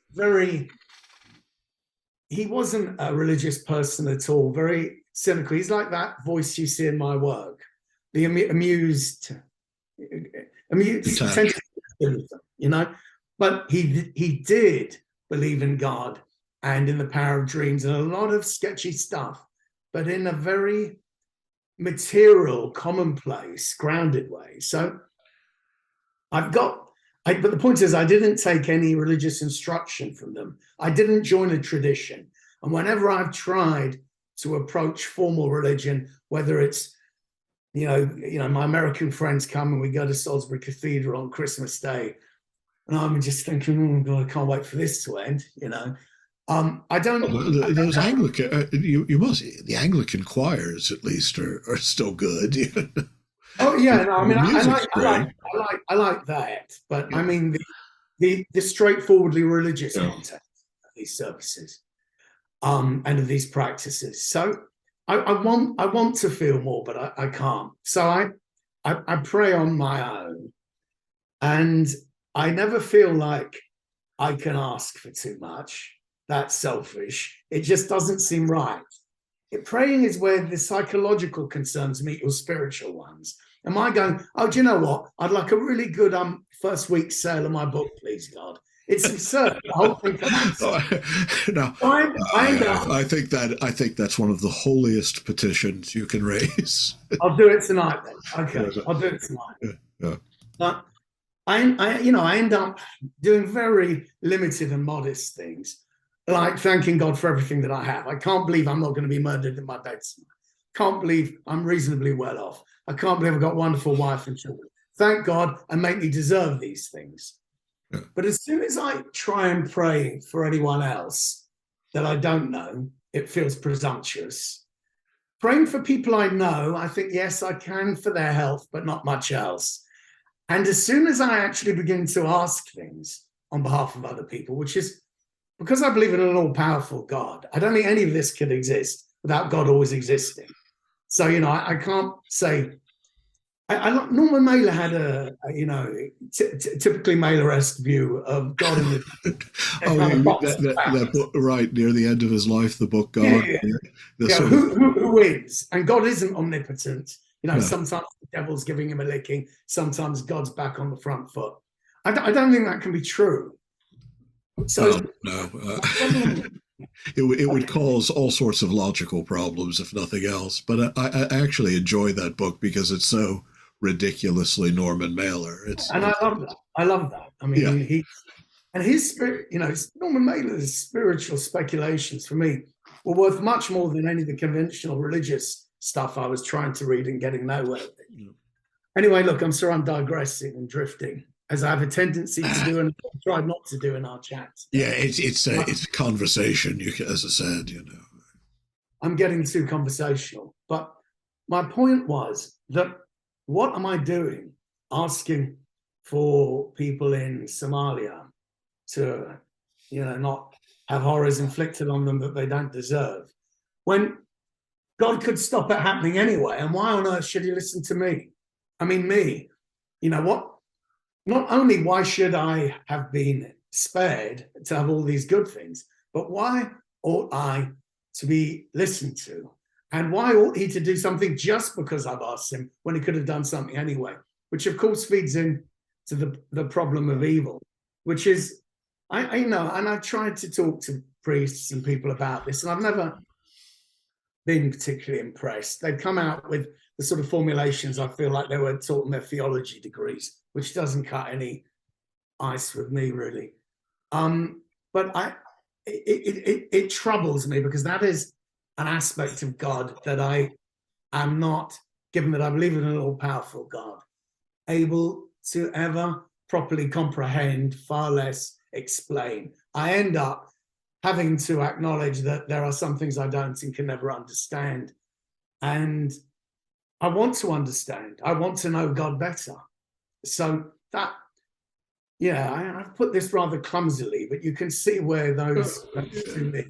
No, I don't think it's clumsy. The problem is, of course, is that everyone has exactly the same problems. I mean, I don't want to give the. I should be clear. I'm not myself very comfortable with the institutions of faith. I mean, I'm within a tradition, but there's a sort of constant tension that would be a little bit. I don't want to go into the bathos of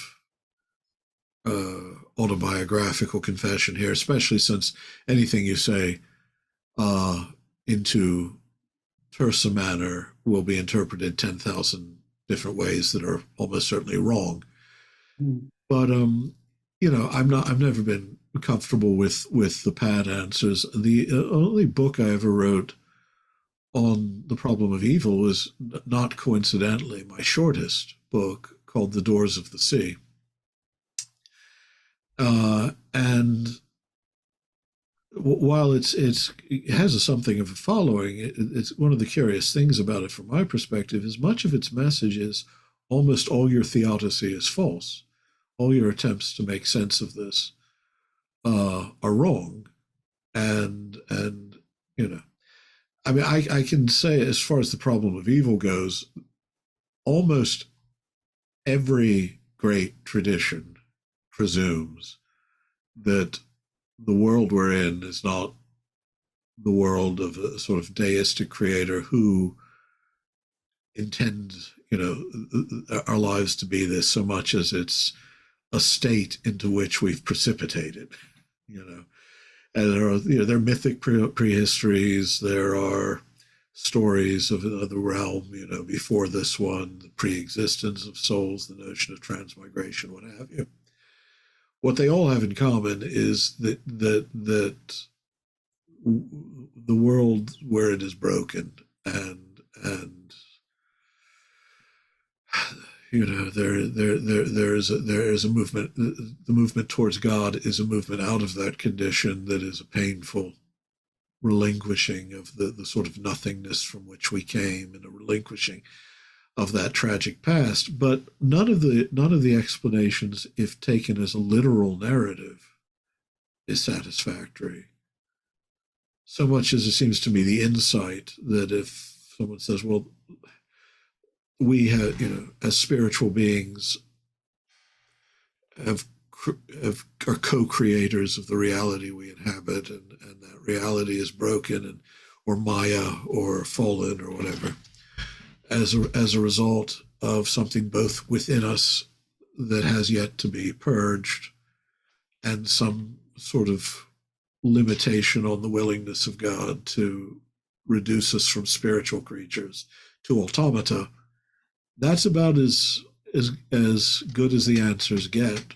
Whether they you know, going to make Auschwitz seem tolerable to the religious imagination or not, or the moral imagination, obviously not. So the mystery of evil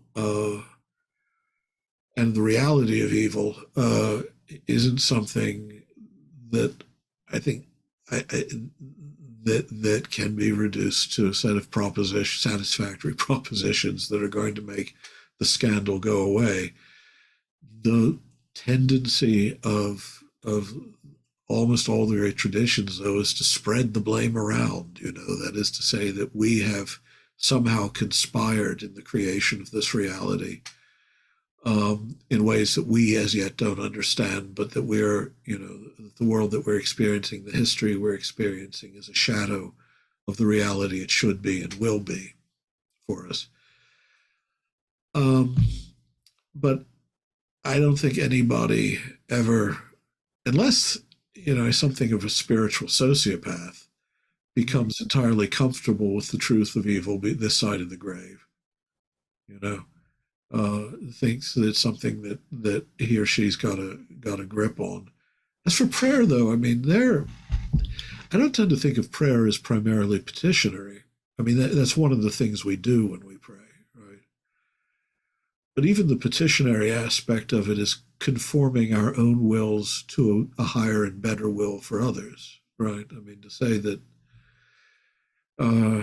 I always think of prayer as just another modality of that same thing we were talking about in the arts or in the experience of wonder, is opening the windows to that experience of the transcendent, to the experience of God, and creating the conditions, the situation in which that experience is deepened or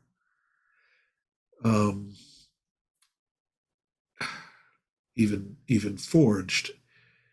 But the petitionary aspect of prayer I've always thought of as more conforming our will to a good will for others and hoping that in some way that contributes to the balance of good and evil in reality, but ultimately surrendering to God, the sense that God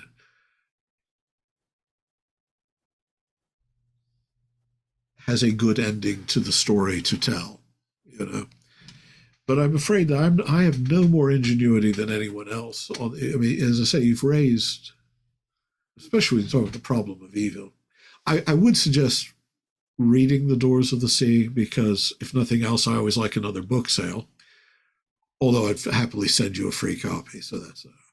But if nothing else, and I admit it's maybe 20 years old by now. Come to think of it, I don't remember when it came. I think it was 2005, maybe, or something.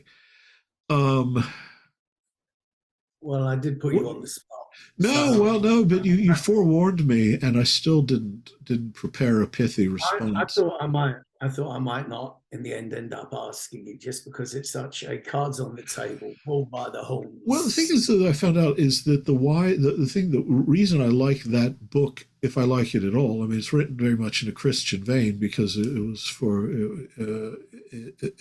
but it goes beyond simple claims about everything will work out in the end because Jesus loves us. It's not like that.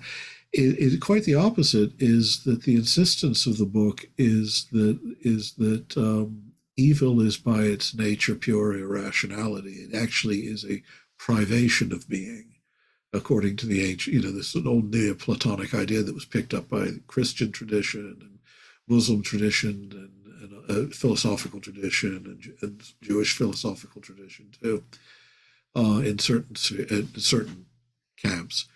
That evil is, in a sense, so resistant to explanation because it is of its own nature, a privation of all the transcendentals. That is, all the things that make being intelligible, good, true. It is sort of the cancer of nothingness against which creation, which is in process of becoming, is waged against. But I've always found something inexplicable about evil when I've encountered it. Really inexplicable. No matter how closely you look at it, the sort of rational treatment you try and apply to it. You look at the context, look at someone's history, see what's happening politically in the country at the time. But there's always something that evades explanation and meaning. Evil is a negative transcendental. Well, I like that.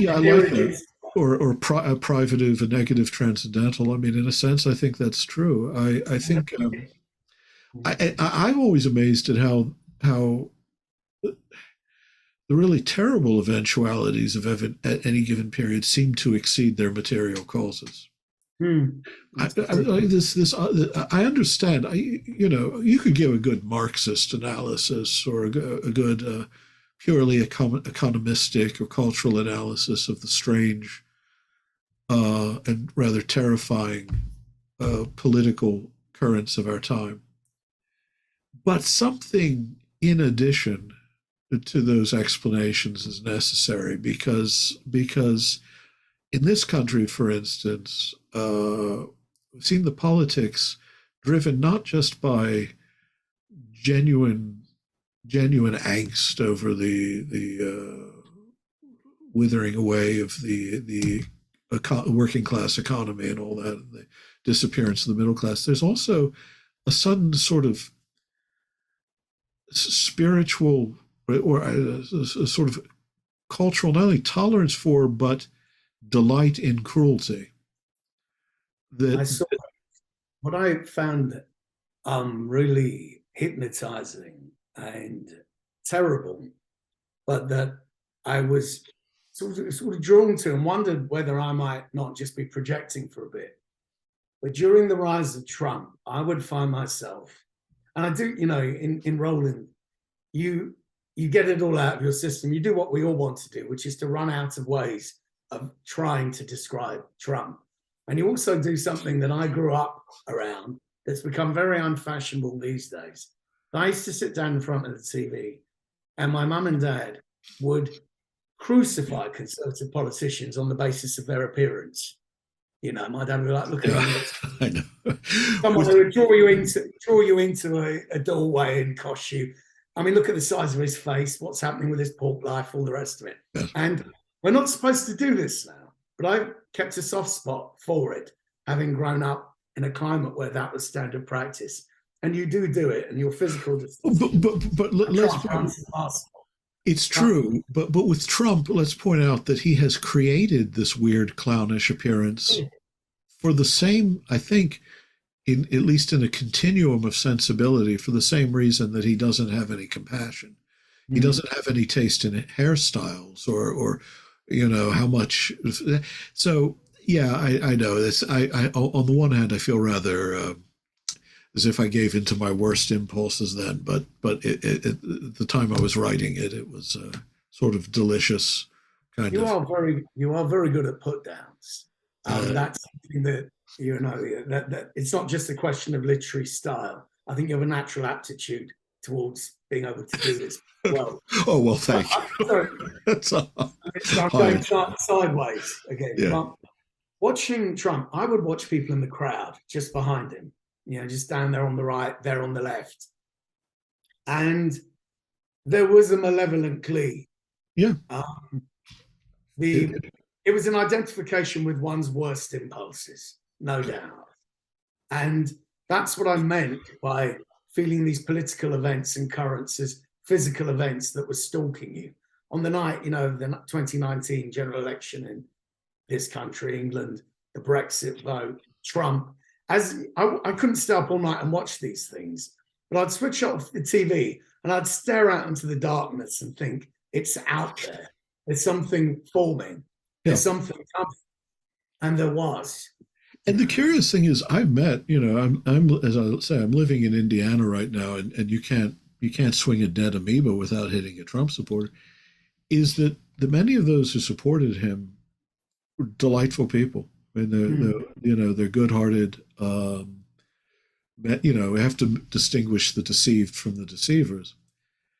But you would also see, I don't know, maybe I should go back and read my Elias Canetti again or whatever. But there's some mystery there. There's a sort of mysterium iniquitatis, I think, the old category there that exceeded anything that I felt that I could explain in purely rational terms. Seeing people transformed into their worst selves, and delighting in it in a way that I don't think under other circumstances they would. When you see the images of the storming of the Capitol uh, from 2020, January 6th, you see it is a terrifying thing to see human faces become that bestial, as if you really are seeing a mask taken away and some monster underneath. And I do think that there's something like spiritual epochs, that they're contagions at the level of when I say spiritual, I mean I'm not being precise. I mean soul, mind, culture, even is the place where where collectively we express who we are. But nonetheless, I do tend to think that aspect of the mystery of evil too is something that we should be aware of. I do think that there are in some strange sense, there really are zeitgeist, there really are spirits of the age, and it's very troubling. Uninhibited, gleeful, passionate nihilism, and that was one of the things. And I don't know where it comes from. It can't just be despair at the thought that in Ohio, good manufacturing jobs have all gone to Mexico. There's more going on than that. I can understand why there's a certain sense of being left behind and being, somehow, oh, well, let's blame, and then someone convinces you that the fault lies with people who are trying to steal our jobs or something, and you get the simplified narrative and you get angry. All right, I understand that. And anger fuels itself. Still, and maybe it's just superstition on my part, I cannot help but feel that there's something more amiss, that the actual ferocity of these political. I think it's devilish, and it is an imp of the perverse. It's the same thing in us that likes it when things go wrong, when we hear bad news about other people, when someone else fails to do something they really wanted to. You try and guard yourself against it. But there's something about being drawn to the flame and watching someone else fall in and catch fire that appeals to, as I say, this imp of the perverse, a devilish desire to see the world before you engulfed in flames, playing with your toys and then smashing them all up. I mean, I understand anger against the elites. I mean, Hillary Clinton, awful. Oh, yeah. Democrat. So, it's not. Well, actually, my one of my great complaints against the rise of Trumpism is that now I have to vote for one of the two major parties. I had a proud tradition. I had a proud personal record of always voting for hopeless third-party candidates and thus remaining pure. But no longer, no. We're going to have to get our hands dirty. This is an emergency. I've had to do the same thing. But sorry, as far as the problem evil is concerned, I find that the most I can expect from prayer is to consider myself less, being more aware of other people's their existence and the existence of their suffering, and kind of diverge from myself and be more open to God, be less of a person and more aware, if you like, of a divine space, all of which is useful. But it's a relief to know that I might just be doing some of these things right. If you have no more conclusive or instructive or programmatic, to tell me I should be going down, or I'm not exactly a master of the life of prayer. That's the thing.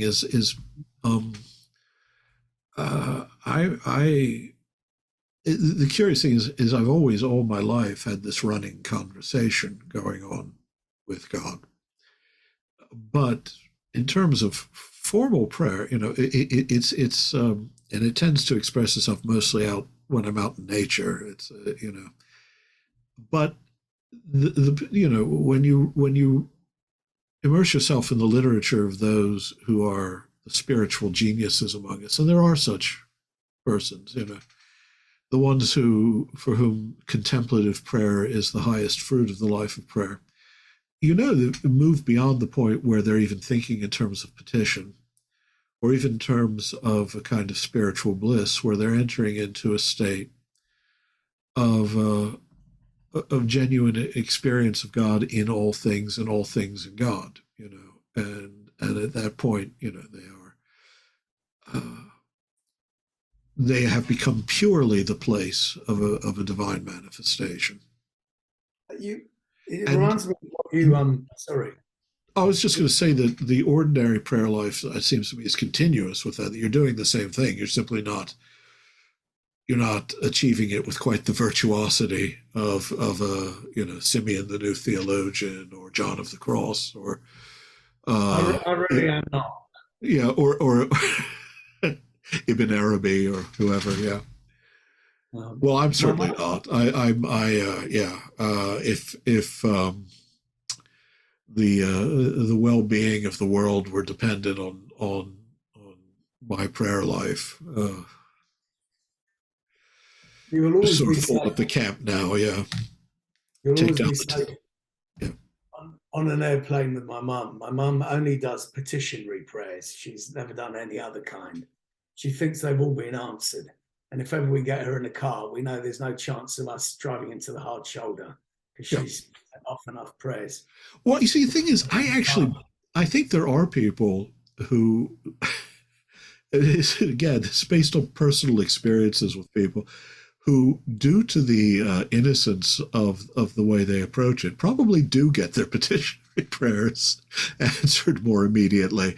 To me, there's something has to do with your state of mind and state of soul too, as to to what degree are you really surrendering yourself totally. I think some people have a natural gift for that, and that somehow I know one person who. He's absolutely hopeless. He should have been dead 1,000 times before now, but I swear that there are legions of angels somehow guiding it, running ahead of him to make sure that the car doesn't run him over or something. And I have his prayers always seem to be answered in an almost comically obvious way, So we were talking about participating in reality, so somehow you complete it.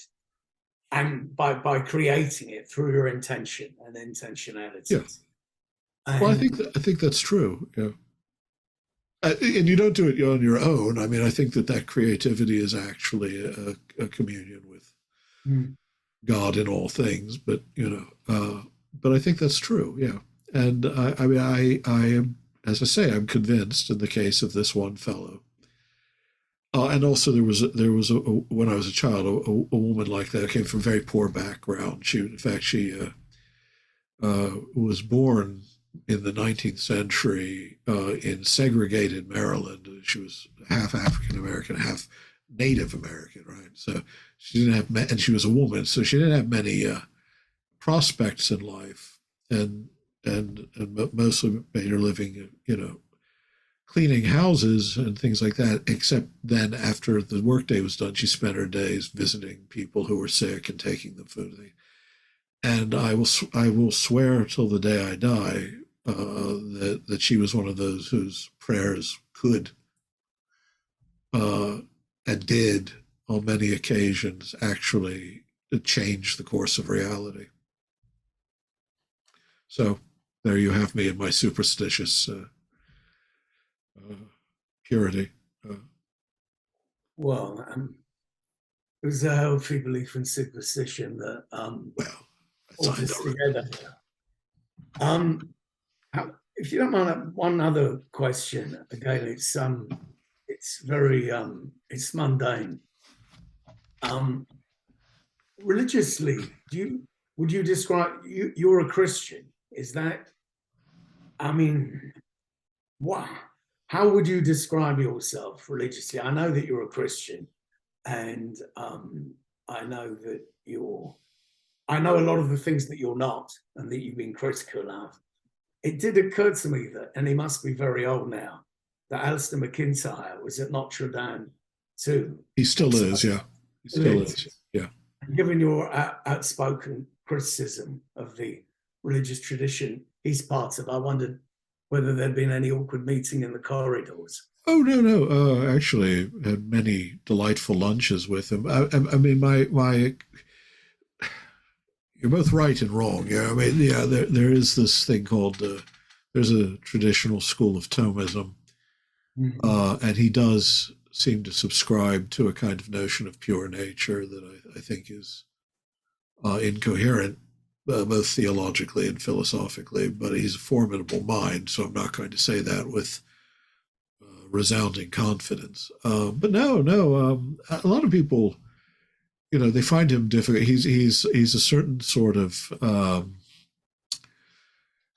British man of a certain generation.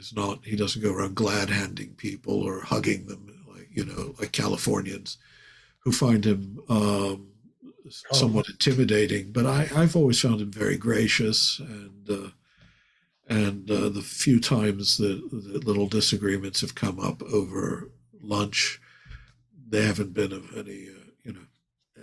any great consequence. But it is true that, I mean, when you say how I identify myself, I mean, there are many different ways of identifying yourself as something, right? And if I use the word Christian to mean I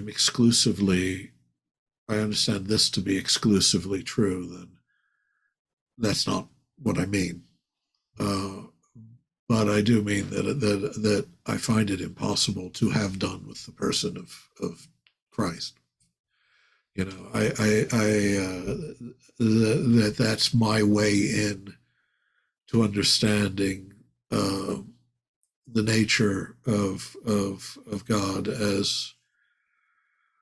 And part of it, I mean, as you can understand if you look at who and what he was. I mean, this is he appears as a first century prophet for whom obligation to God means obligation to the poor, and whose teachings if we can take, say, the Sermon on the Mount and the Sermon on the Plain as indicative of the mission from the Galilee to Jerusalem, that journey that he takes in the story,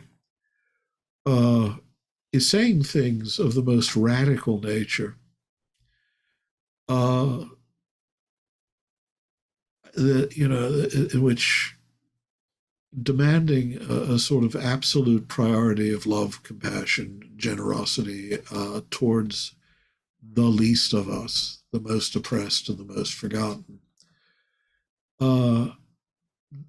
Once that's rooted itself in you as the true face of God in history, that you especially the one that you understand, then to me that's what it means when I say I'm a Christian. I cannot have done with this one, who to me really is the presence of God in human history. But I don't see it as a claim that therefore a Sikh is any less, or a Vishishtaddvaitin Vedantin, or a Muslim, or a Jew, or anyone is any more remote from the truth of God. I don't see that as entailed. But I mean, there's a great, but I'm a forthright syncretist, so there are many who dislike me for that reason.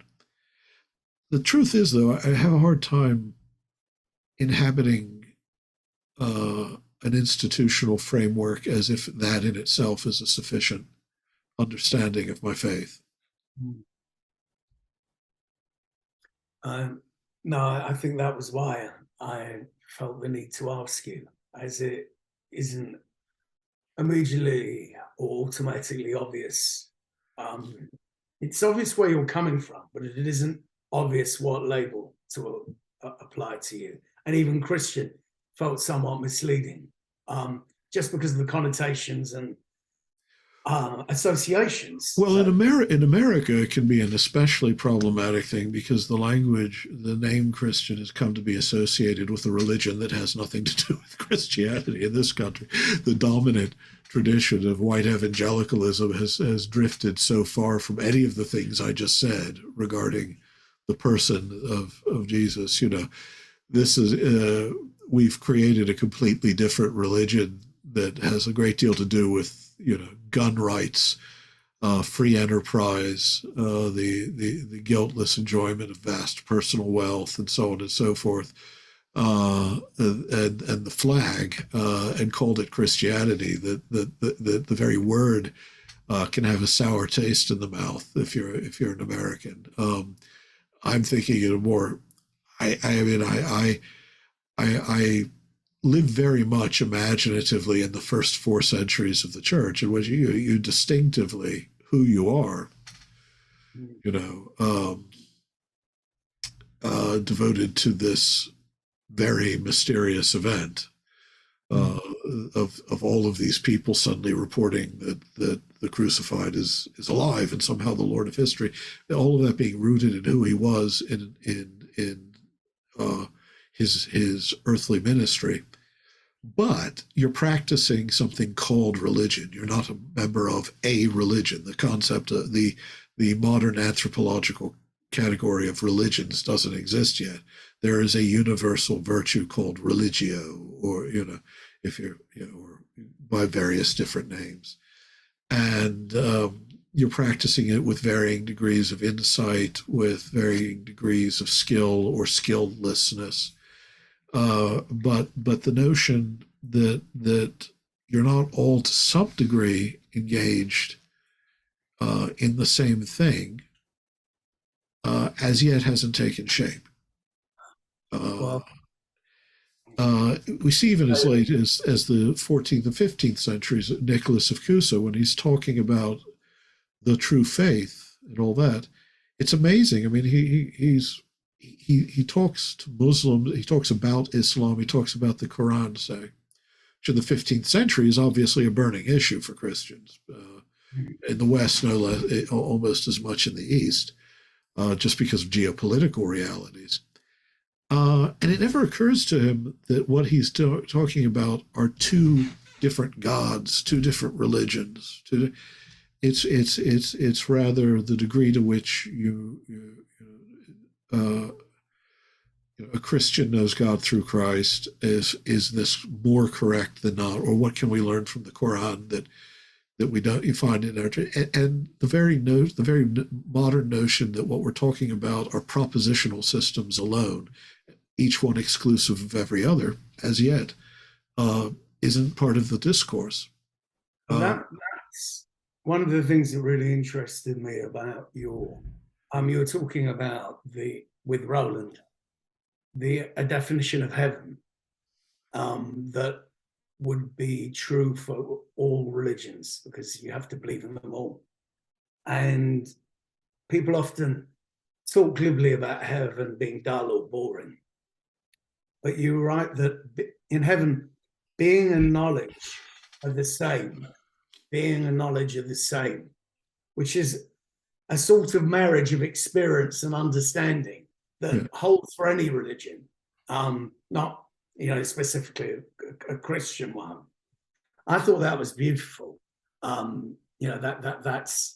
That's transcendence. That's heaven I would like to exist in and never tire of. What's happening to you is always extraordinary, and you understand how it is and why it is. It's strictly non-denominational, though. It's a very universal thing for anyone to aim at. No, and as I say, that's the book in which in which there's the most of me invested, including in the perversely airy-fairy side of my nature. I throw everything in there too, even fairies. So at the very beginning, when you don't know that Roland can speak, it's actually quite creepy. The bits where thank you. I thought you just said fairies. It's actually quite creepy and eerie. I mean, it's not quite horror, but there's an element of that. I was going for an element of eeriness. Yes. I'm going to be a little bit cheeky. One of the things that I found, I loved the book, but it's much better, and it took me a while to realize it was better to read in the morning before I began working than at night, because I thought this is going to be a contemplative, meditative book to read before I go to sleep, to gently usher me through. And the problem was it would make me too tired. And it's not because it's boring. What you did is something I did in one of my novels, the Morning Rides Behind Us, but I did it once, and you do it a lot. But when I'd finished writing that book, I showed it to my agent and my then girlfriend, asked them to read through it.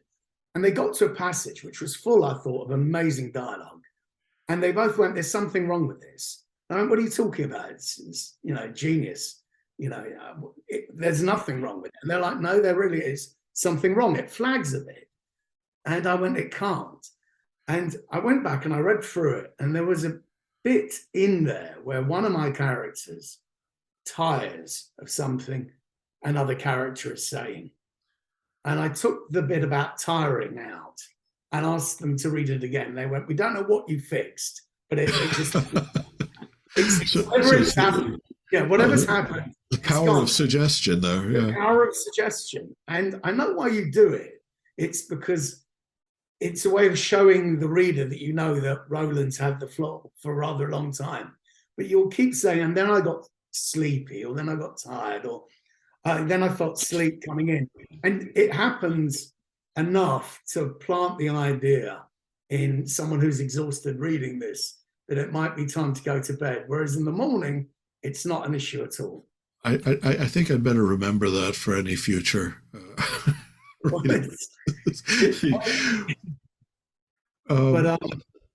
it did not affect my enjoyment of it. It was certainly something that at first an unconscious and later a conscious level I became aware of. David, I've kept you a while, and I know. Well, yeah, I've kept you too, but I've enjoyed after a couple of hours, you often tell your guests that they're lung condition. Well, I was about to say, you may hear that my voice is getting a bit rougher, but it's actually been a good day in that regard, actually. But yes, we have been going for about 2.5 hours, I think. So as a mercy to both of us, maybe we can do it again sometime. It did occur to me when you were talking about the different Christian traditions in America that it might be fun for me to get Mike Pence on as well and ask him a few questions about his relationship to God. But I'm not going to tell a man like you his business, David. Very, very enjoyable for me. Thank you. No, it's wonderful to talk actually face to face rather than just. There's nothing wrong with emails, but there's the disembodied. I realize that we're still an ocean apart here, but it's nice to see a face with expressions, and I'm not such a Luddite that I don't appreciate what a marvelous technology this is. Me too. So it's and I look forward to. We'll see you in person when the next time I'm over there, because apparently half the people I'm going to be visiting are in Wiltshire anyway. So Well, I look forward to it too.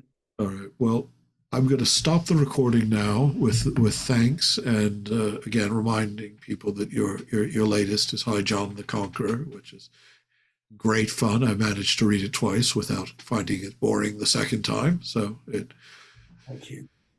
Take care.